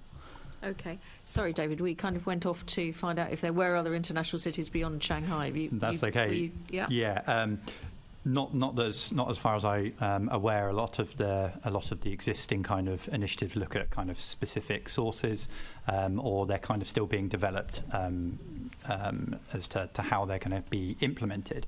I think that there's a real opportunity for the Mayor to show leadership to set a citywide strategy with targets, and I think then develop guidelines that could be brought in the boroughs, having their own strategies. But overall, it's this cumulative effect. I don't really want to see kind of one borough completely kind of darkened and the borough next to it having more and more light. That's not gonna work. This is something that we do have to join up across the city. But I think that leadership role is something that could be introduced in a similar way, as you mentioned, to air pollution, to start really driving levels down. That is, of course, how the planning system works. So Robert was correct to introduce that, in the sense that the local plans in the boroughs must be in conformity with the Mayor's London plan. So perhaps this is something that light pollution could be considered and assessed during planning discussions. Is that something, I'm going to move on to you, Doug, now, is that something that is done at the moment? For instance, the areas that we've just covered, so the colour, the temperature, the brightness, the direction or the density of the light, does that get covered in planning discussions at the moment? I think the answer to that is yes. I think probably listening to the debate, I suppose the level of debate and consideration that's given to these elements in an overall planning application it could be debatable, I suppose. And I think some of the comments that's been made around the table already around the planning process is likely to take into account many considerations, many priorities. We've mentioned the thing about feeling safe and crime, the tensions between residents wanting an area well lit to feel safe, and then the natural environment that wants it more dark. I think that's a challenge for our planning colleagues to balance up. I do think that having this debate now is very timely, because I think a lot of things revolve around the timing of issues, and historically I don't think the natural environment has had the weight that it's currently got now. We think about things like air quality, we think about climate, the impact of that, and now is really the time for us to sit back and think, well, what else do we want to consider in what we do across the capital, and then how does that play out across individual boroughs on a localised basis? You've given the difference from inner London with Tower Hamlets, City, Westminster, and what it's probably like out towards Bromley and the outer London boroughs. There is policies in the London plan, but again, it talks about giving consideration to harm. And then, if we're debating that application and we're giving consideration to other issues as well, how much weight are we giving actually to light pollution? I think there has been huge strides made in the likes of street lighting, which has already been mentioned, moving to LEDs, which is much more focused. But you get into an urban environment, and you've got a lot of concrete, which has that reflecting the light back up over again. So yeah, I think it's a really timely debate to be having. Yeah, so we're considering it, but Dan, if I can bring you back in, do you think, from what Doug is saying, it's being considered, but perhaps not as much as it should be during the passage of individual planning applications? Yeah, from my experience of working with different protected landscapes and places, the level of consideration varies considerably between planning authorities, and it mainly comes down to the will of the planning authority to engage with dark skies. So if you've got planners who are up for it and understand it, then the application policy is much better. They want more clarity in their technical advice they can give out. and the hooks they can provide to developers for them to understand what is required of a decent lighting plan, not just some lights, but actually a properly led, holistic kind of plan. So there are different kind of variations on it. It's just very true. What we'd like to see is more consistency between those things. And the good thing is a lot of it's led by professional lighting engineers. A lot of the guidance is already out there, and that can be applied across the board. It's very common sense now. It ties in with the technologies. But yeah, just the application of it is quite difficult. And what we've found with particularly planners is when it comes to understanding luxes, lumens, fluxes and all these different things, it tends to go over the heads a bit. So even though they do provide training, when planners move on, that knowledge goes out of the organisation and then the quality of the responses goes down. So that's something I think myself and David and Robert kind of working with other partners is to make sure places have a better consistency, better understanding, better awareness of how they can understand these key metrics in lighting well. So we can get a good level of planning applications. But it's a tough one to crack, but it's getting there. I mean, from the experience of the national parks, the quality is getting better, and that's feeding into the professional institutions of lighting as well. Okay, well, I'm going to I'm just going to bring in John and Elliot now, because obviously they're with us as well. Thank you very much for joining us, and I've kind of let you off the hook, and so has Zach so far in this discussion. But obviously you're here from the GLA, so I think it would be really good to bring in your perspective. I think Robert was quoting from the London Plan, where it sets out in planning decisions, light pollution from lighting infrastructure, tall buildings and the nighttime economy should be considered and minimised. I mean, how much do you think local authorities and the GLA, where it is involved in the planning decisions, are actually implementing that very clear statement during the planning process? And we've heard sort of it's being implemented but perhaps not sufficiently from Doug, and then Dan saying things are getting better. Is that your perspective, and are there naughty boroughs who need to be on the naughty step on this one? Go on, name names.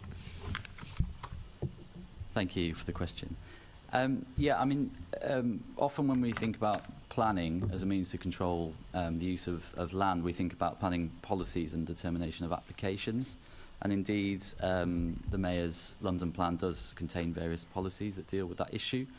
But I thought it might be helpful for the committee and the panel to just briefly set out some of the broader context of the regulations and controls and guidance as well that are all applicable to this issue to get the full picture. So as David mentioned, artificial lighting and issues of light intrusion are covered by actually a number of different legislative regimes and frameworks. So, for instance, and this isn't an attempt at an exhaustive list, those issues do also fall under the remit of duties under the Environmental Protection Act, as detailed in the committee briefing. You've also got the Wildlife and Countryside Act and the Natural Environment and Rural Communities Act, as well as obviously the Planning Act and the Listed Building Conservation Act. And kind of sitting below that, you also have a host of regulations that are all of relevance, with perhaps the most pertinent being the environmental impact assessment regulations, as well as the control of advertisement regulations. And all of these provide mechanisms and framework for the control of environmental impacts, including artificial light. And actually much of that sits outside of planning policy and planning determinations of applications. Should it sit within planning policy and determinations? Would that make it easier to incorporate? I mean, that's quite a sort of plethora you've just run through. Yes. And then at the end said, oh, but it sits outside the planning regulations. I mean, that sounds like a recipe for a bit of I gave my dog breakfast this morning, and that sounds very similar to my dog's breakfast. I mean, it's multifaceted, as you say, but I wouldn't say that they're mutually exclusive.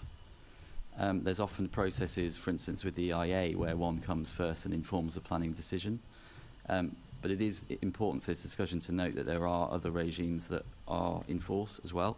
And as you mentioned, and David, I think, picked up as well, there is, in addition to all of that, a real plethora of national guidance documents produced by professional industrial bodies that have very detailed and comprehensive information on how artificial lighting should be assessed. And that includes various publications from, for instance, the Institute of Lighting Professionals, the Chartered Institute of Building Services Engineers, the Building Research Establishment, the BAT Conservation Trust and Sport England, to name a few, and all of those have a focus on specific issues.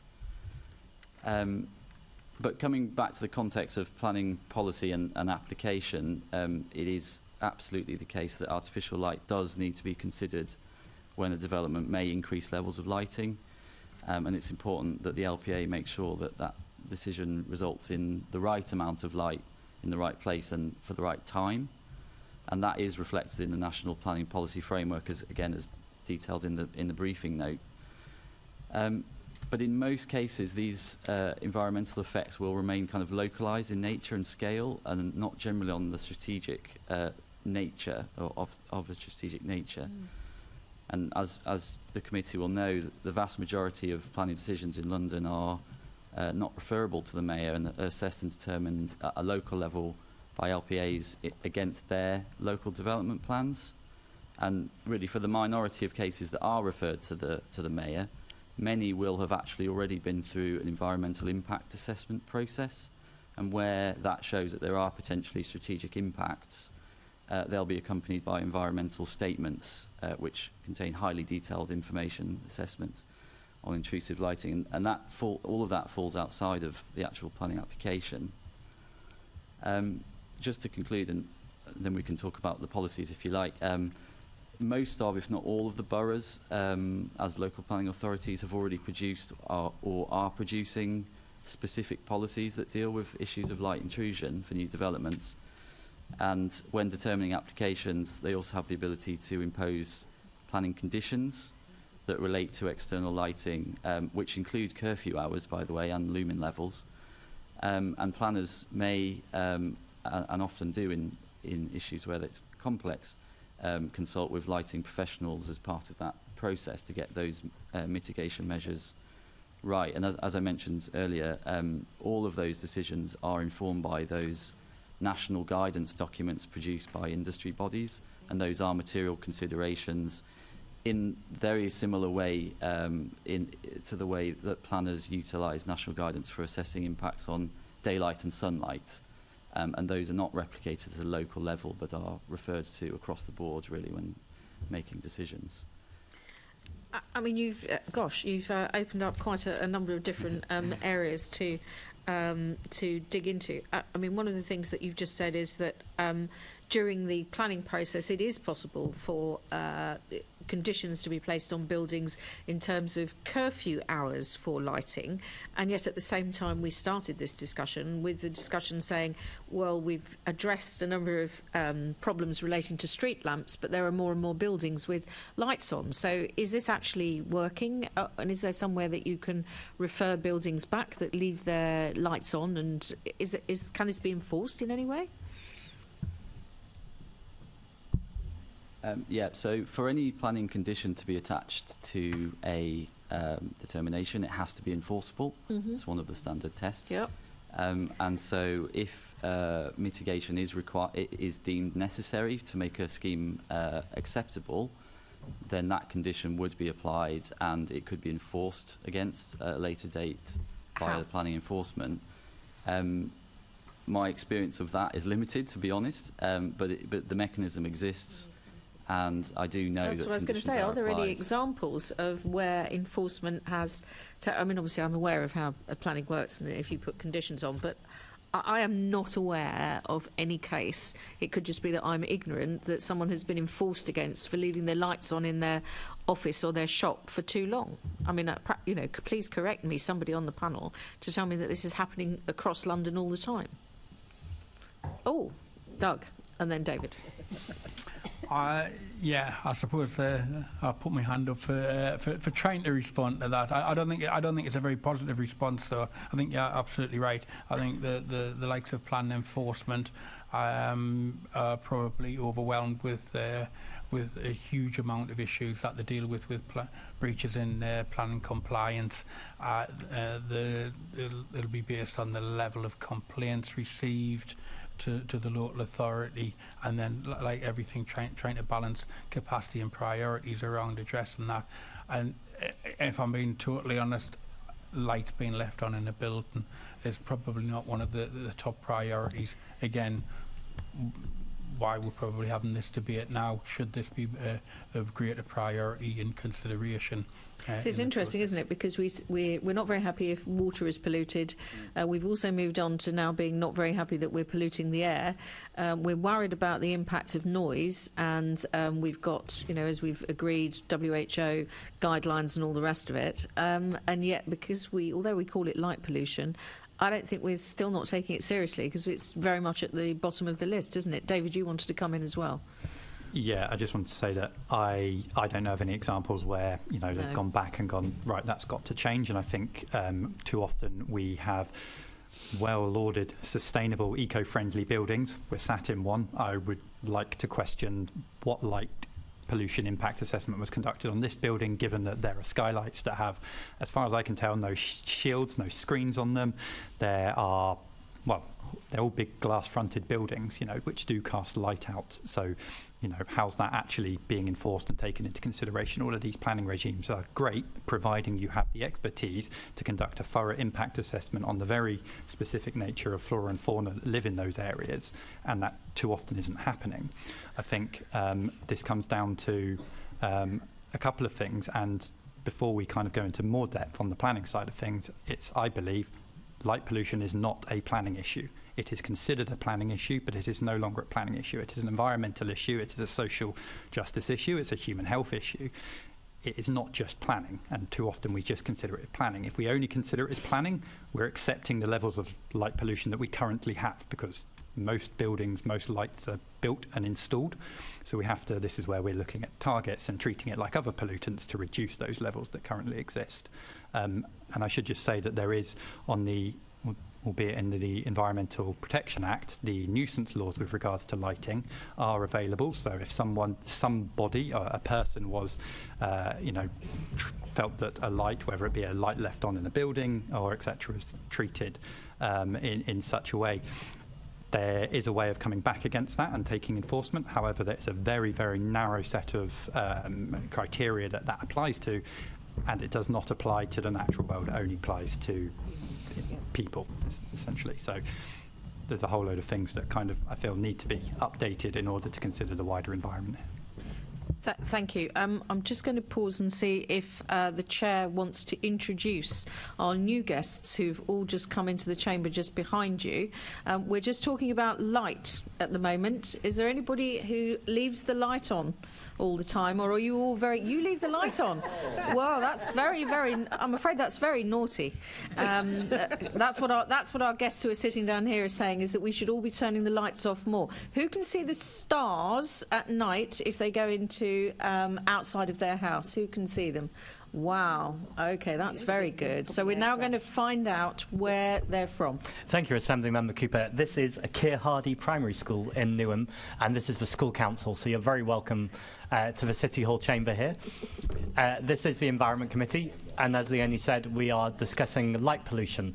So making sure we have clean air is air pollution, making sure that our rivers are clean is water pollution, and this is about making sure that there's no pollution around light. I'm going to hand back to Assembly Member Cooper. Thank you very much, Assembly Member Palansky. So I think, Robert, you wanted to come in as well on this issue. I don't want to add much to what David was saying, except to say that colleagues from the GLA were talking about references to the National Policy Planning Framework, and it's a very weak framework, a very weak set of guidelines. It basically says limit the impact of light pollution from artificial light on local amenity, intrinsically dark landscapes, which I would emphasise, and nature conservation. And that's it. It doesn't give you any targets. It actually, to my mind, the wording in that implies that the prioritisation is for rural areas and that urban localities should be treated differently. Now, I'm not suggesting that planners and so on aren't working hard on these issues, but when the guidance is framed in that way, then it's easy to see that the thought will be, well, dark sky areas like the one Dan works for and so on, one of the places I live near, are going to be prioritised. I don't think it's an urban-oriented policy.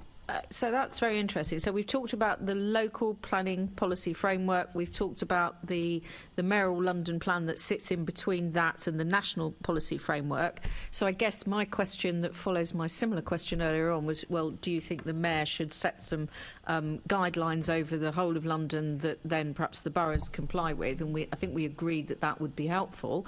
Do you also think, and we're having a little look at the London plan right now, do you think it would be helpful to have a supplementary London plan guidance that covers what an appropriate level of light pollution might be? And I can see that Dan wants to come in because he's nodding. He got in with a nod first, by the way, Robert. Sorry, mate. Yes. Supplementary guidance is great because it just brings together all those complicated documents into one place. The good thing is modern lighting designers know that stuff and they will follow it. The trick you've got is the audiences that don't necessarily need a lighting engineer. They need a bit of education, and bringing those documents into one place is brilliant, and it's would be really helpful. to work. And it might tackle the issue that you raised earlier, which is the person who has learnt all about it leaves Enfield and goes to somewhere else outside of London, and then Enfield has lost that. I'm not saying, I'm just picking on Enfield because you're there, Doug, but so that would then deal with that as well, and be very helpful for people, because then you could have the CIBSE guidance, the BRE guidance, the Institute of Lighting Engineers guidance all in one place, along with the various pieces of legislation that John referred to. Is there anyone who wouldn't see that as being useful? No. Does anyone else want to comment briefly on that before I move on? I'm going to take Dan and then Robert, and then that's the end. I would just say that there's plenty of good guidance out there from national parks that have got these policies in place. There is another document, Towards a Dark Sky Standard, and that's a document that David and Robert, and we work with other partners to produce a kind of signposting document to let any authority understand what are the key issues, what are the key documents, what the key processes in starting a light pollution journey. So those documents are out there. So there's material that could be drawn from. Robert and then Elliot. Just one point to add, I would say, is that I think you referred to this. There is a need for education here. I mean, I don't want to suggest that we have a team of people going around knocking on people's doors, asking them to turn the lights off, but I think there is an education point here, which is just as we say are trying to do, or cities are trying to do work on things like idling of vehicles. Why not say to people, look, this is extraneous. These are the impacts that result from it. It's not just about lighting up your neighbour's yard, much as that might be an issue. Actually, there's an energy issue here as well, and a biodiversity one. And why not work towards a city where this is seen as more of a norm, that you don't leave buildings unnecessarily lit at night, you don't leave all your lights on in an office and so on, and just get that message out there. I think that would be a constructive approach to take, and who knows, maybe something that we could talk about in primary schools as well. Yes, I mean, I at one point used to do training with businesses and used to go around to offices with power downs, so that when people turned off their computer, absolutely all the other devices that were associated with the computer were all powered down at the same point. Because how many people, when they're leaving the office at night, actually remember to turn off the screen? That quite often people don't turn off the printers or the multifunctional devices at all, because they take half an hour to warm up again in the morning. So I think there's an interesting point there. Elliot, you wanted to come in as well. Thank you. Yes, I just wanted to sort of note that in between the MPPF, the policy framework, and London Plan is sort of guidance from government, and that's quite detailed. There's many web pages on it, but it does cover lighting in quite a lot of detail, and that would apply to the whole of England. So that's sitting there already in place. So that would be usable for every planning application. So I think there is a lot of guidance up there. The London Plan obviously has a number of policies that cover lighting in particular areas where the mayor has a sort of more strategic role, such as for strategic views. We do cover lighting, and we are in the process of revising that guidance, and obviously looking at the impact of the lighting of tall buildings or any lighting that affects strategic views will be part of that guidance. So we'll be addressing it in that detail. But as John said, boroughs do have their local policies which are much more specific, and they produce local guidance. So and you might, I don't know if it was in the briefing or not, but such as the City of London have just produced a lighting SPD, which links to their lighting strategy, and so that gives a lot of detail. It's area specific about what should what you should be looking for, and then it does refer back to these these national guidance from institutes. So I feel that there is an awful lot of guidance out there already that would affect London planning applications. I think the point really was about whether or not having a London-wide SPG might pull it all together in one place that made it easy for boroughs that haven't moved as far forward as those that have already produced their own SPG, and then it's useful for planners at City Hall and in local areas. But I'll leave it there, Mayor, and I'd just like to say it's been very nice to be joined by our special guests there. I think you just called me the Mayor, but I will take that. Thank you. Chair. I meant to say Chair. I'm getting confused. Assembly Member Best. Just quickly, and I don't know, Elliot or John, if you can help, but as the Mayor, the actual Mayor, not Zach, sorry, given any guidance for the GLA estate on what they should be doing? Not that I'm aware of, no. Just to get consensus from the panel, is that something that should perhaps happen? That's nods, I think, for the record. Getting lots of nods there. Thank you.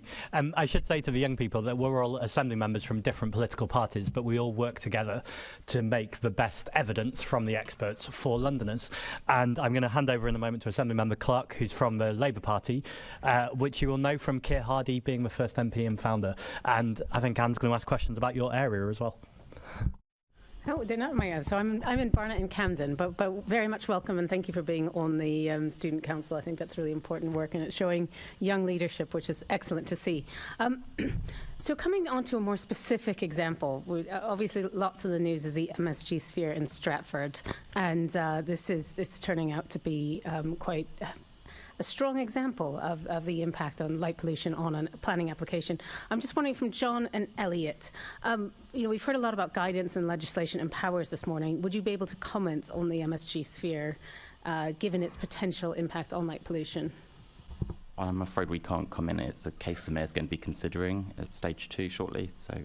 Okay, so you wouldn't be able to say if the Mayor is considering intervening or anything like that at this point. Okay, and given that it could, set a really important precedence with an application considering the light pollution, the Section 106 agreement, do you think it's sufficient to mitigate the impact? I mean, I'm specifically worried about things like blackout blinds and things that I wouldn't normally consider to be neighbour friendly. We can't comment. You just can't comment at all on it. Okay, but then that is my only question was on this, so I'm afraid that's it from me. Thank you very much. Just see, does anyone else want to comment on the MSG sphere who can comment? I'm just aware, especially we've got some young people from Newham here. Yeah, sorry, Dan, and I'll come to you. Just from a wider point of view, it's development like that is quite symbolic of the difficulty with what's the problem with the nuisance laws, is because the onus is on the victim to prove something's happened to them, and it allows development to happen, and then for the kind of like the nuisance to come as a secondary thing. And I think this is something that the 10 policies from the All Parliamentary Group looked at, was resetting that emphasis to the polluter pays rather than the victim pays. And I think this is, again, this war of attrition where things have just got to get bigger and brighter to the expense of the victims. So it's a good example of it. Really well put, I think. Assembly Member Best. Thanks. Just again to John and Elliot, I know you can't comment, but within the London Plan, the guidance being, I'm trying to understand what that guidance really means in terms of just saying light pollution from lighting infrastructure to all buildings in the nighttime economy should be considered and minimised. And if a giant ball with the biggest LED screen in the world right outside people's windows doesn't come under that guidance, perhaps, do you think, and I know the answer, but I was just going to say, do you think it shows that guidance perhaps isn't doing its job? I'd just point out, I think that's just summary for your briefing of the London Plan policy, but it's not actually the policy. Is that there's a number of different policies that touch on it in different ways. So, but obviously it does cover the gist of is right. So there's a policy on the impact on views, the impact on public realm, the policy of tall buildings. So they all on lighting. Sorry. We don't have a specific lighting policy. No, so that's the only times when lighting's mentioned, and just to say that perhaps shows that there's not much guidance there if a massive ball outside with the people's homes with the biggest LED screen in the world wouldn't be considered as breaking that guidance. It perhaps shows that guidance isn't really doing the job. Yeah. I can't comment about that application. So. Understood. Thank you. Assemblymember McCartney.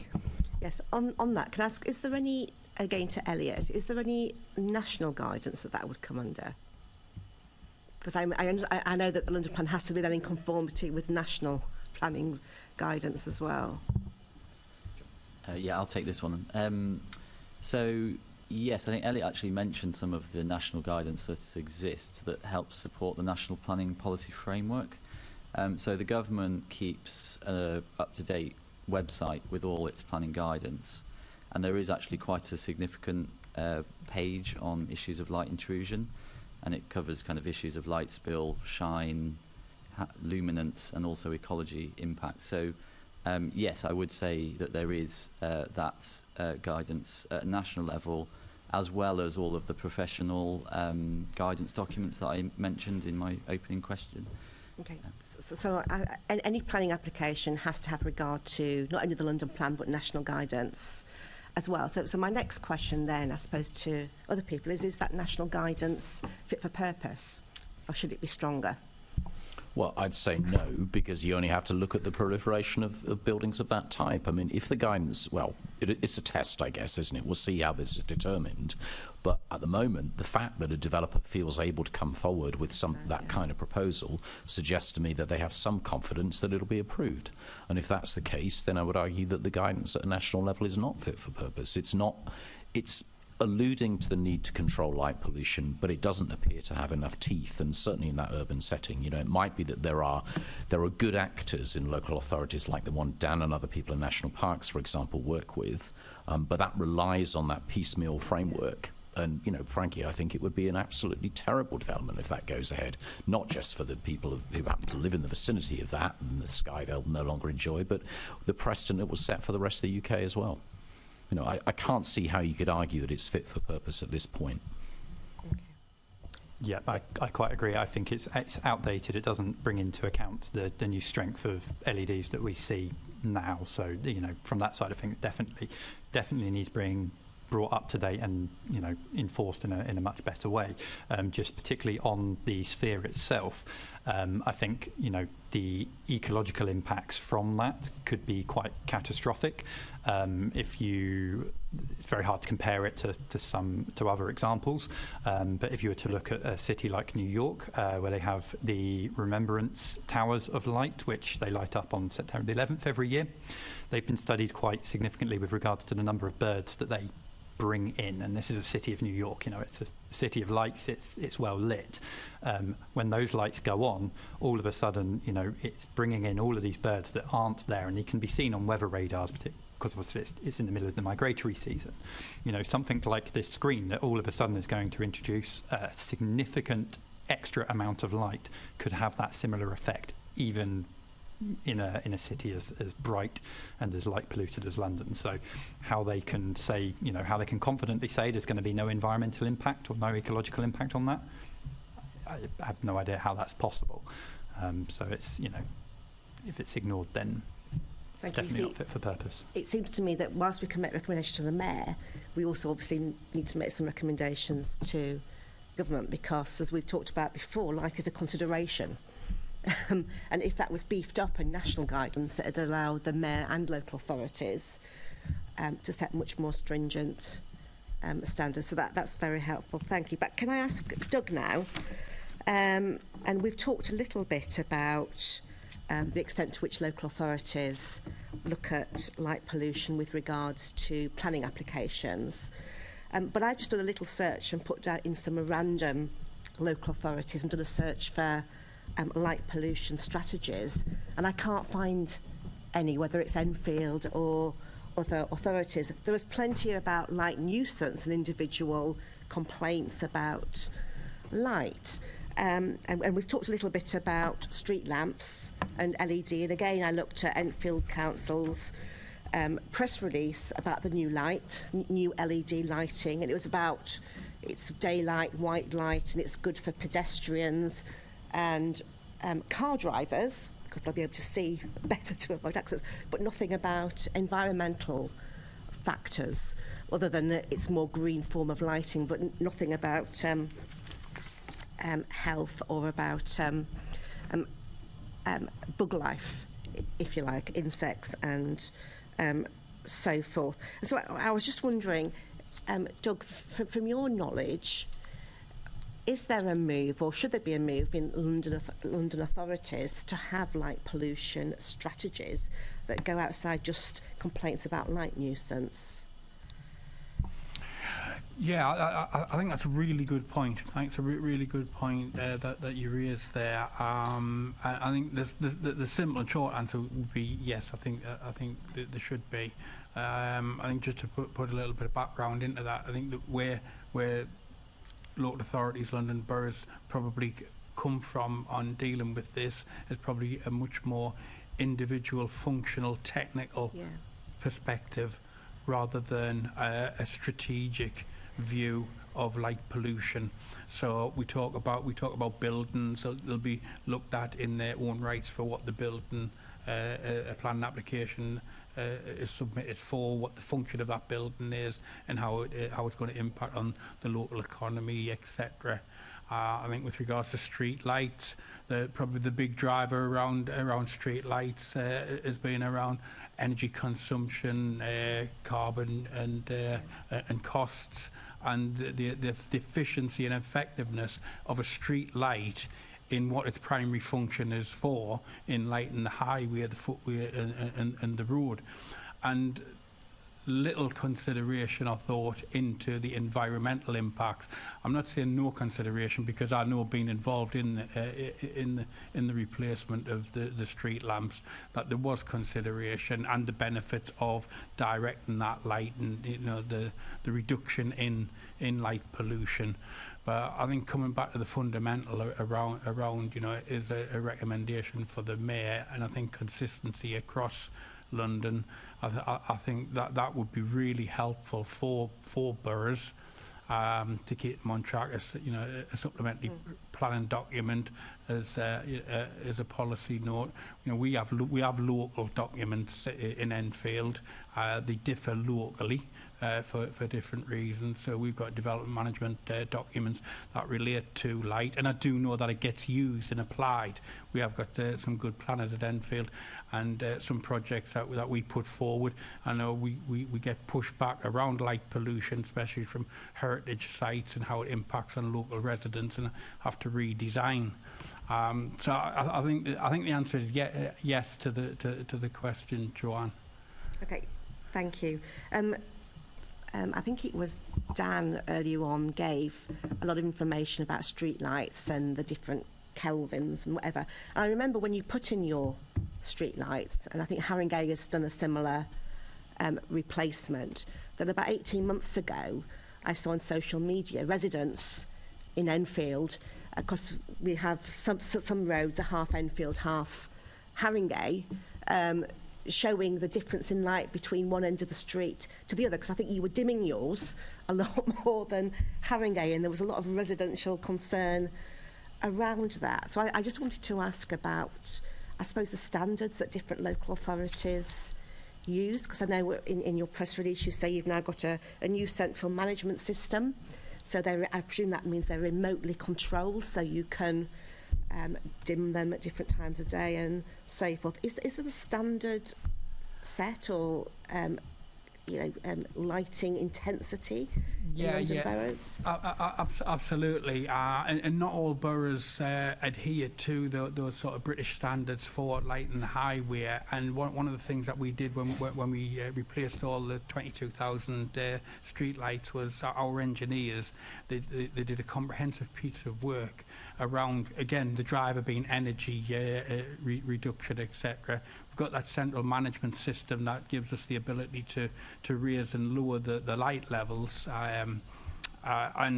but we'd reduce the light levels for a variety of reasons. Again, energy consumption probably being the main driver, but maintaining with the British standards for lighting category for each road and footway. So we brought them down in Enfield to the you could argue the absolute minimum of requirement for those levels. So from an environmental impact perspective, we were doing the best that we could to reduce the impact on the environment, that brought our levels down to what the British standard said for those road categories. Actually, in Haringey, they don't operate to those British standards, and they've got their lights slightly, or if you're a local resident in that area, what appear to be a lot brighter. So there is that inconsistency again between boroughs. So we don't get issues from residents or comments from residents deep in the borough, not away from the boundaries, but on the boundary between Haringey and Enfield, there's a noticeable difference in our light levels are lower. And again, you don't expect residents to understand, the British standards for any A-class road or a residential street, but ours are lit to the right, what I would say the right levels, and other streets elsewhere are higher. Again, having that greater pollution and energy consumption too.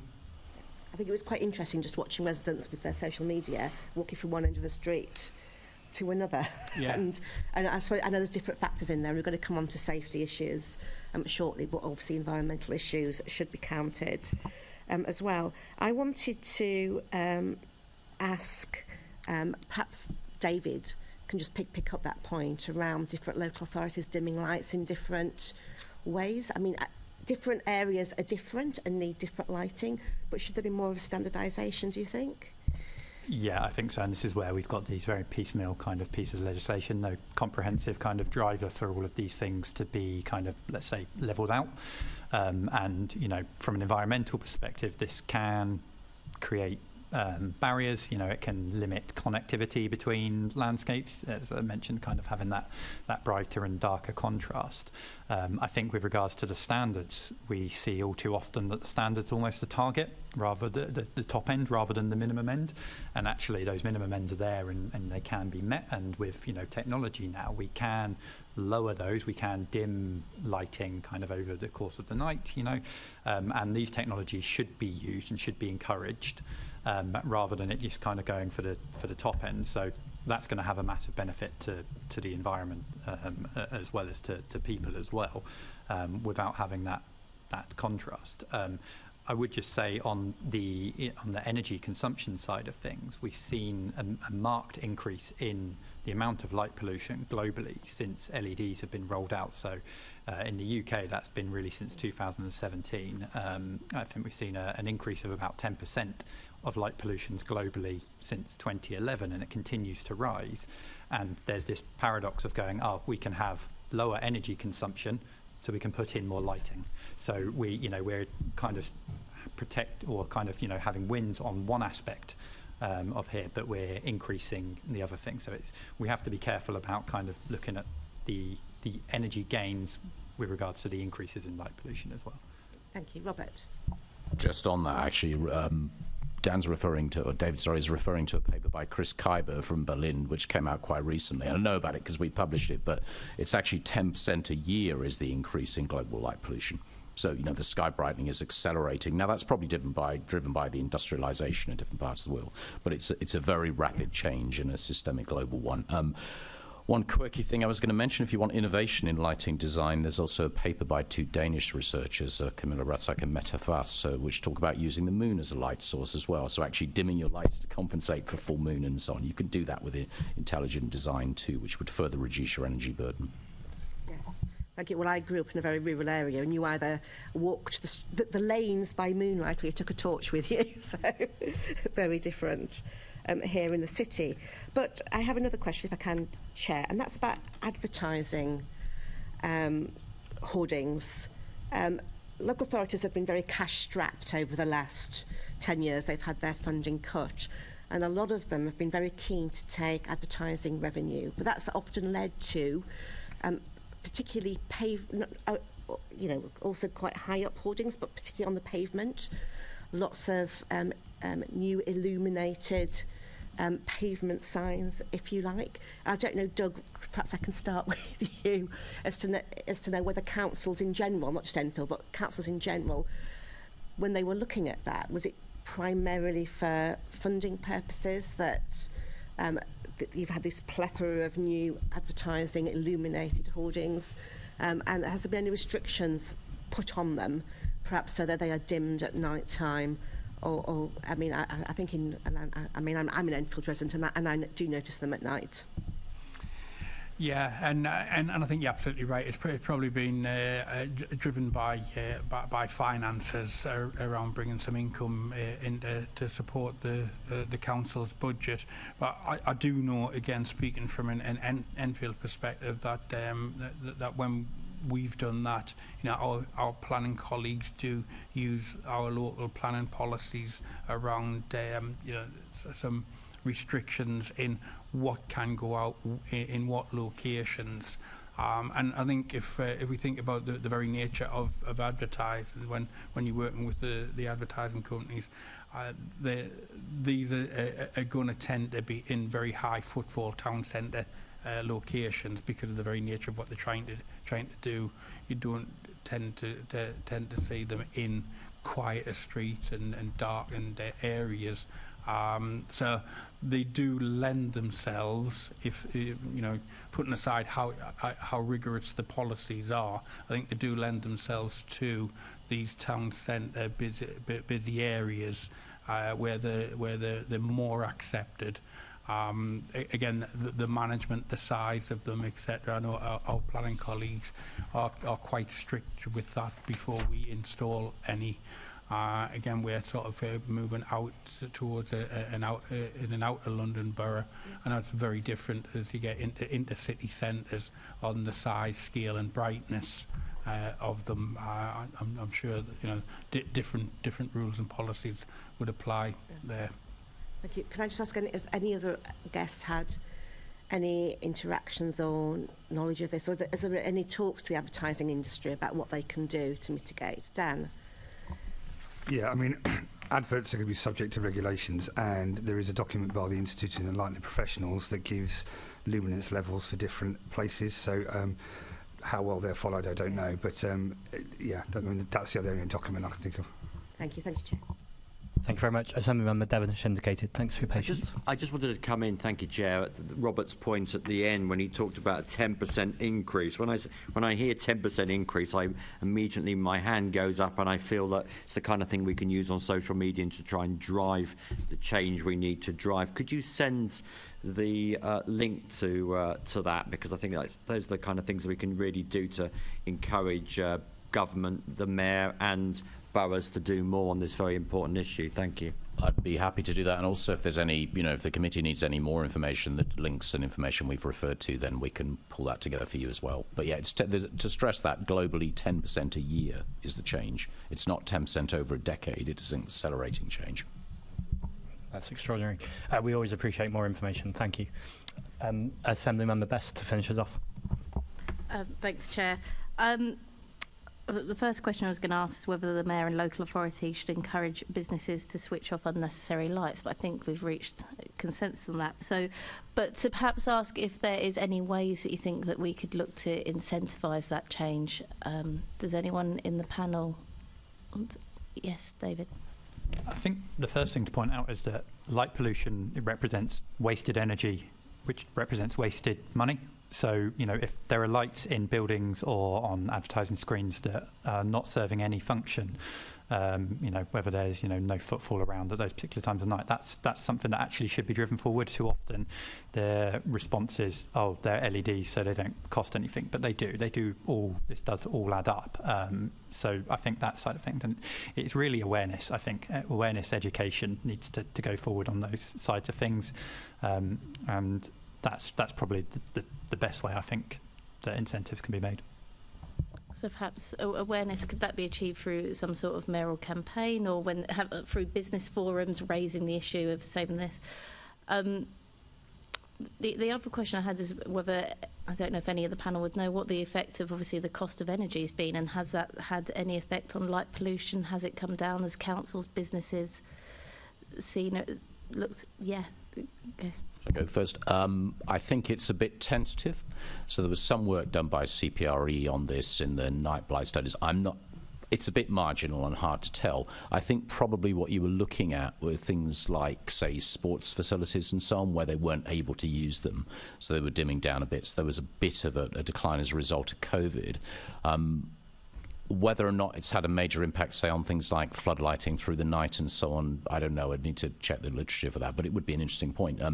I wanted to come in about your incentivization point as well. I would say also, look, there's a question about the leadership of the city on a global level, the livability of the city as well, and the fact that it's taking human health concerns seriously as well as biodiversity. Actually, those ought to be quite powerful incentives too. And, you know, maybe there is work going on in government around, unrelated to this, but sustainability kite mark for space policy. Perhaps there ought to be something similar for this as well.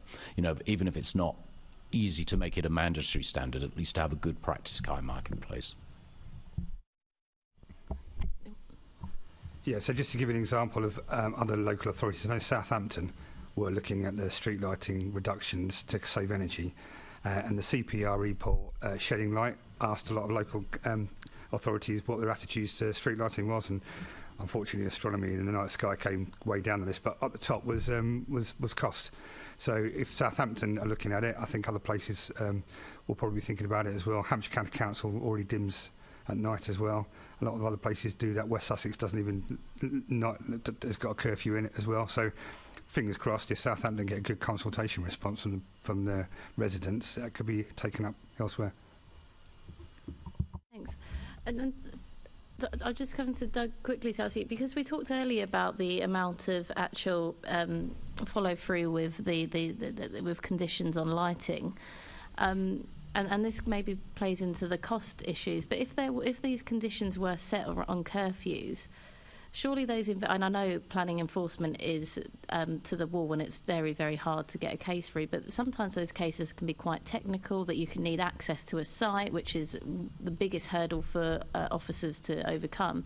But surely walking up to a large building or entertainment venue, whatever it is, and seeing the lights are on is quite a quick and easy win. Perhaps if there were fines starting to roll out, almost like idling fines, then it would start to be an incentive. Would that be possible? Yeah, I wouldn't disagree to a point. So some of the buildings that probably emit the most light are probably multi-occupation buildings as well. So it's the pinning down who's actually to blame. Is it the landlord? Is it the tenant? Which tenant? And these sound quite simple when we talk in a room like this, but they're trying to track down the responsible person to deal with, and to whether it's issuing a fine or proceedings, can be complicated. I don't think any planning officers want to avoid taking this action. I think the capacity and complexity and priority of different workloads is probably the bigger issue than the actual dealing with one specific item. Mm. So, because actually, that raises an important point on the conditions. Then should really be clear about who will be responsible for that condition if they're not already. I don't know. Is that a problem at the moment? Because, like you say, if the condition just says there will be no lights between 9 and 5 p.m. and a.m., that would be very. That's you could get into that rabbit hole. But if the condition said the management authority of the building will be responsible for making sure, etc., then they'd be responsible, and then they would have to have it out with tenants after. So perhaps the conditions should be more clear if they're not. Yeah, and I wouldn't disagree with that. Yeah, clearly, the more clarity we have on conditions and arrangements with buildings, ownership, tenancy agreements, etc., the more clear and transparent that is, the easier it makes our job for enforcing these things. Thanks.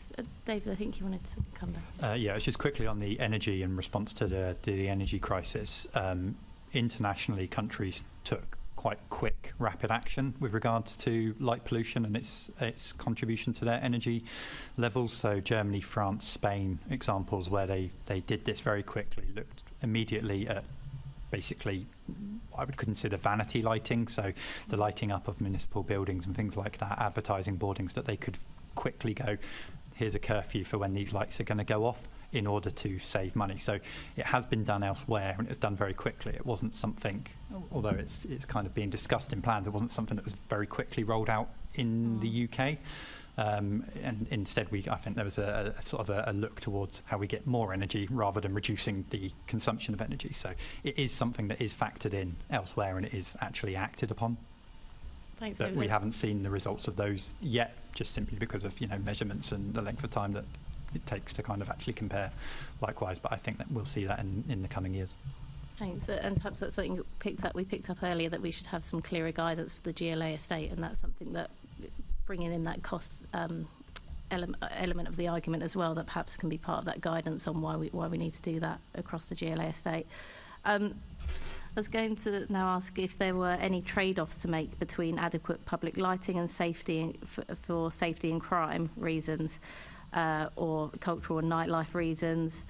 So making that balance between light pollution and the reasons why we need that light. I don't know, perhaps, Doug, I'll start with you from a local authority perspective on that, and then ask others to come in.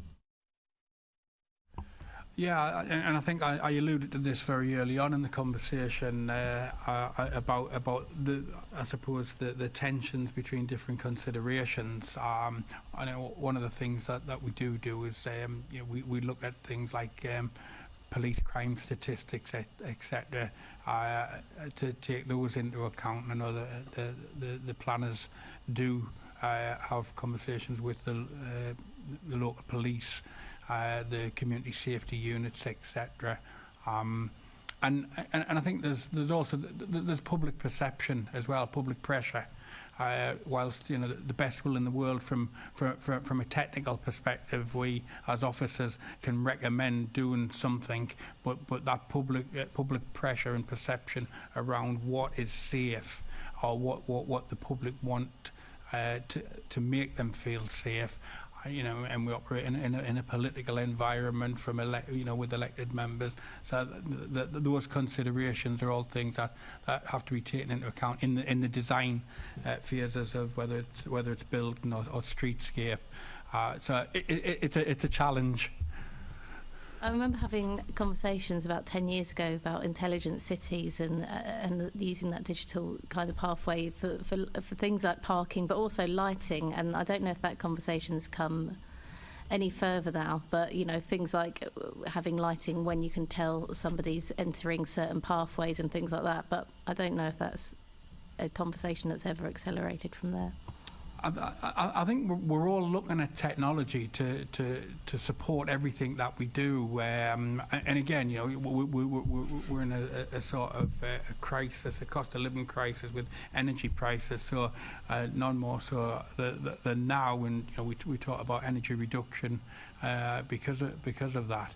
So yes, there's been a lot of talk of using that sort of motion sensors, so lights only come on when there's people there. And again, each area is going to be site specific, because if you've got a lot of footfall, well, actually the lights are going to be on constantly, regardless. I was over in Copenhagen a few years ago, where they were looking at this technology on roads. So that is sense where the vehicle was, and only lit a number of lamps in front and one behind. So you always felt like you were in light, but actually from an overhead view, actually there was just a beam of light that was required. And again, that probably works in more rural areas than cities and urban areas, because a constant flow of traffic is just going to have all the lights lit up all the time. So I think our engineers in this area are constantly looking to see how technology can reduce the impact, whether it's to the environment or energy consumption, etc., and how we can adapt that, and what's available, what's affordable, and how practical it is to install. Because again, you look at our streets, especially in London, there's so much underneath the ground as well. It's not simple to put some of this stuff in the ground because of all the utility services, tunnels, and etc. But it's not for the want of engineers want to be at the cutting edge of technology as well. Thanks. Is anyone? Yes. Yeah, I think I will on this. I mean, I think what you often think about in this debate is, switch all the lights off or not. It's not that binary, actually. There are, apart from technological solutions, there are practical things you can do, like installing adequate shielding, changing the colour spectrum of the lights that's been referred to already. So I think there's a lot of innovative things you can do that would have minimal impact on people's perception. There's also, I think, there's often the assumption that brighter is better for, say, things like safety and so on. That's not necessarily the case, because you get glare. So, whether that's personal safety or someone driving, if lighting is too bright, it can be as bad. And I was talking to John Barentine, who's a US light pollution expert, and he referred to studies. He said, well, when you get older, and I think of this myself, when you look at bright lights as a driver at night, a bright light is bad, because actually your eye has more occlusions, it scatters glare more, your vision is impaired slightly. So actually there's an argument for saying, well, shielded lights that illuminate the road in front of you but don't dazzle the drivers are better. And similar arguments, I think, would apply about the intensity of those, how much you're kicking up, because remember, everything you reflect off the surface is wasted light. So, anything you can do to minimize that has a marginal impact on what you see on the ground. It's about actually understanding the energy you're consuming, the money you're spending to simply illuminate the sky, which is of no benefit to anybody. So, I think I wouldn't get into a kind of binary conversation about this. Personal safety matters for everybody. Well-designed lighting systems matter for everybody, but I don't think that needs to be. And they don't need to be anything like as harsh and as we don't have to stick to this guidance of brighter is better, or think that and it's worth challenging that perception as well. If there's a public education campaign to be had here around unnecessary lighting, that ought to be part of it, I think. Actually being able to see isn't just a matter of simply the illumination you have. Thanks. And we've obviously covered so much of this, and which has been diligently noted, but just before we finish, to ask if there is anything else or anything you want to reiterate that we as a GLA and the Mayor should be doing to combat light pollution, or asks that we should be making of government. I'll just go along the tables here. We'll go this way. Yeah. I can start then, okay. Yes, is the answer. And I think, look, having a London-wide plan would be an extraordinary example of citywide leadership, actually. Thinking about London as being a kind of dark sky city would place it on the map for a number of reasons. Actually you can say, well, look, we're taking environmental issues seriously. We're thinking about the night skies and natural environments as well, the cultural and associated benefits with that, the inspirational benefits that go from actually children understanding the sky and understanding our place in the universe, a resonant effect on their appreciation of environmental issues and considering careers in science and technology too.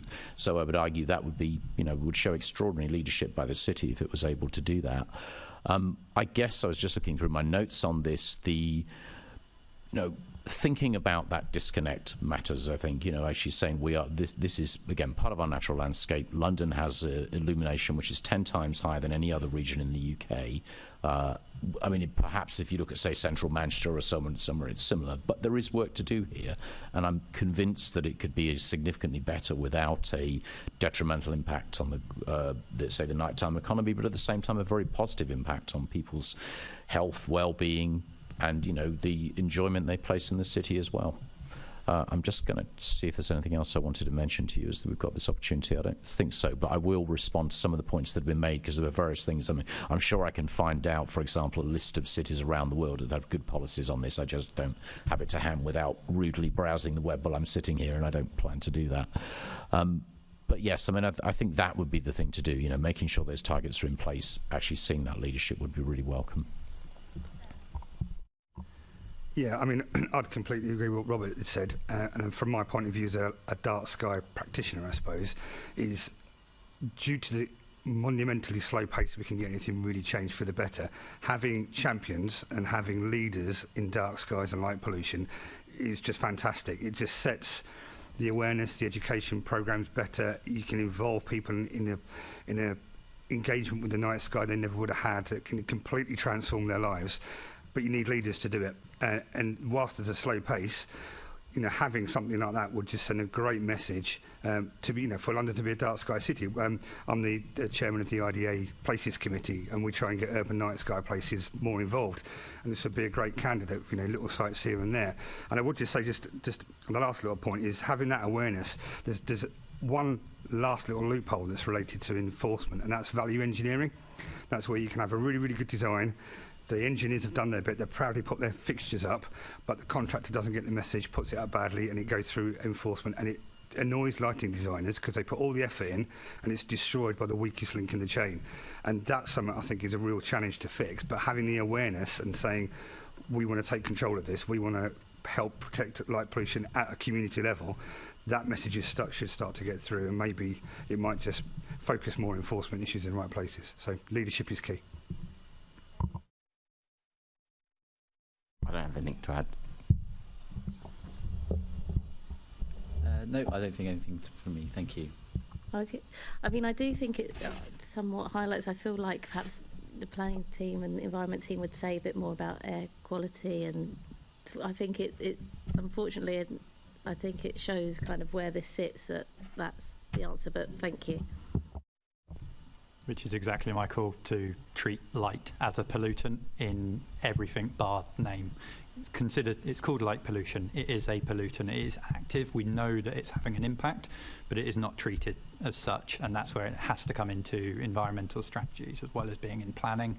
And I think that small change, that just small nuance of actually calling it an active pollutant, is going to increase the level of awareness, the understanding, the consideration that's being given through the planning system and the way of driving it down. And I think until we have that, we aren't going to see the change that's needed. So hopefully it's a simple ask.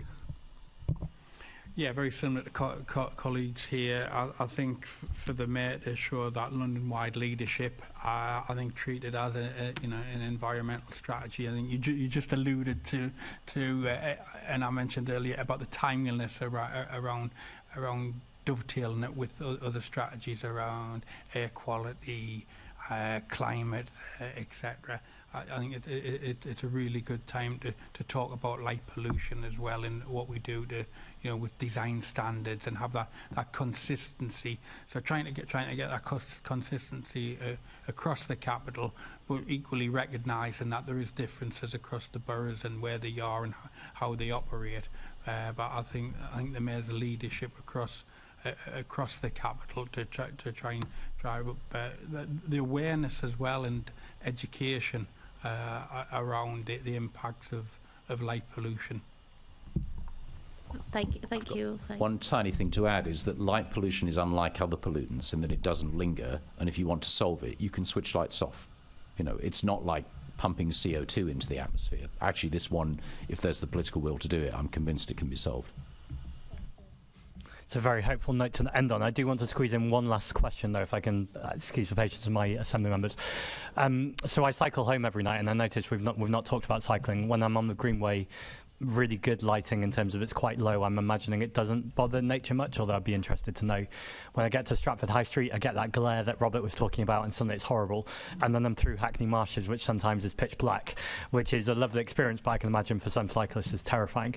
Is any work being done with cycling organisations around particularly cycling? Doug? Yeah, I think the answer to that is yes. Probably most London boroughs are putting more and more cycle routes in across the capital, and as part of that process, I know from personal experience that we engage with the cycling fraternity, all the groups, to get feedback on the design, routes, etc. But that's an interesting observation for me to take back to my London Environment Directors network. And again, I think it's having that consistency of approach across London rather than individual boroughs. As we've talked about lighting on the Enfield Haringey, and cutting across where we're trying to design in, that modern infrastructure, that modal change to cycling across the capital that's going to cut across the boroughs. We need to make sure that where we go from one borough to the next, that there's a consistent approach, not just on the infrastructure design under the wheel, but actually that whole environment and experience. Well said, and that comes back to that citywide approach again. Thank you all very much. That was a really fascinating discussion that was really dense with information, but really, really well put. So thank you all for your contributions. We've now reached the end of the session, and I'd like to thank our guests for attending this meeting. I think I just did that. The committee has a few more items of business to deal with, but please feel free to leave the chamber while we deal with those. Can I ask the committee to note the report and the discussion? Can we also delegate authority to me as chair in consultation with party group lead members to agree any output arising from the discussion? Agreed. Thank you. Mr. Tavernish. Yes, absolutely, please. Just to make sure we do get the committee to actually write a letter to the Mayor to make sure that we are visibly leading in terms of what we were discussing in the item 1 in terms of our concerns about the renewal potential of a third runway yet again and 2 further night flight consultations. It'd be great if we can put a letter in to say, you know, we need to show that physical leadership from the Mayor on this, not leaving it to the boroughs like perhaps he has done in the past. And on what we've just discussed now, I think we've all agreed that made some great points, and I think if we can make sure particularly light pollution is seen as a major issue that again needs to be covered by mayoral guidance, that would be fantastic. Thank you. Assembly Cooper. Yeah, I mean, I'm very happy to support some of what Assemblymember Devenish just said, but I mean, as I represent Wandsworth, which until about 10 months ago was run by a Conservative council, who complimented the Mayor continuously for his support for their strenuous objections to expansion at Heathrow, and so did Richmond Council, run by a completely different party. I actually do object to what you've just said about him following the boroughs, because the boroughs that have had the people who've been most impacted in West London have always complimented the Mayor regardless of their political, you know, whether they've been Conservative or Liberal Democrat, even though the Mayor is Labour. So that's just not fair. Thank you both. Speaking not as chair, as a Green Group member, I'm very happy to agree to the letter. Speaking as chair, though, as you'll know, we do need to agree. So we'll take this offline and work out where the boundaries are, where we're willing to go. Thank you very much. Can I ask the committee to note its work programme for the Environment Committee for the 2022-2023 Assembly year? Thank you. The next meeting of the Environment Committee is scheduled for 9th of March 2023 at 10 a.m. in the Chamber City Hall. Just checking there's no other business. No, I have no urgent business. That concludes today's meeting. Thank you.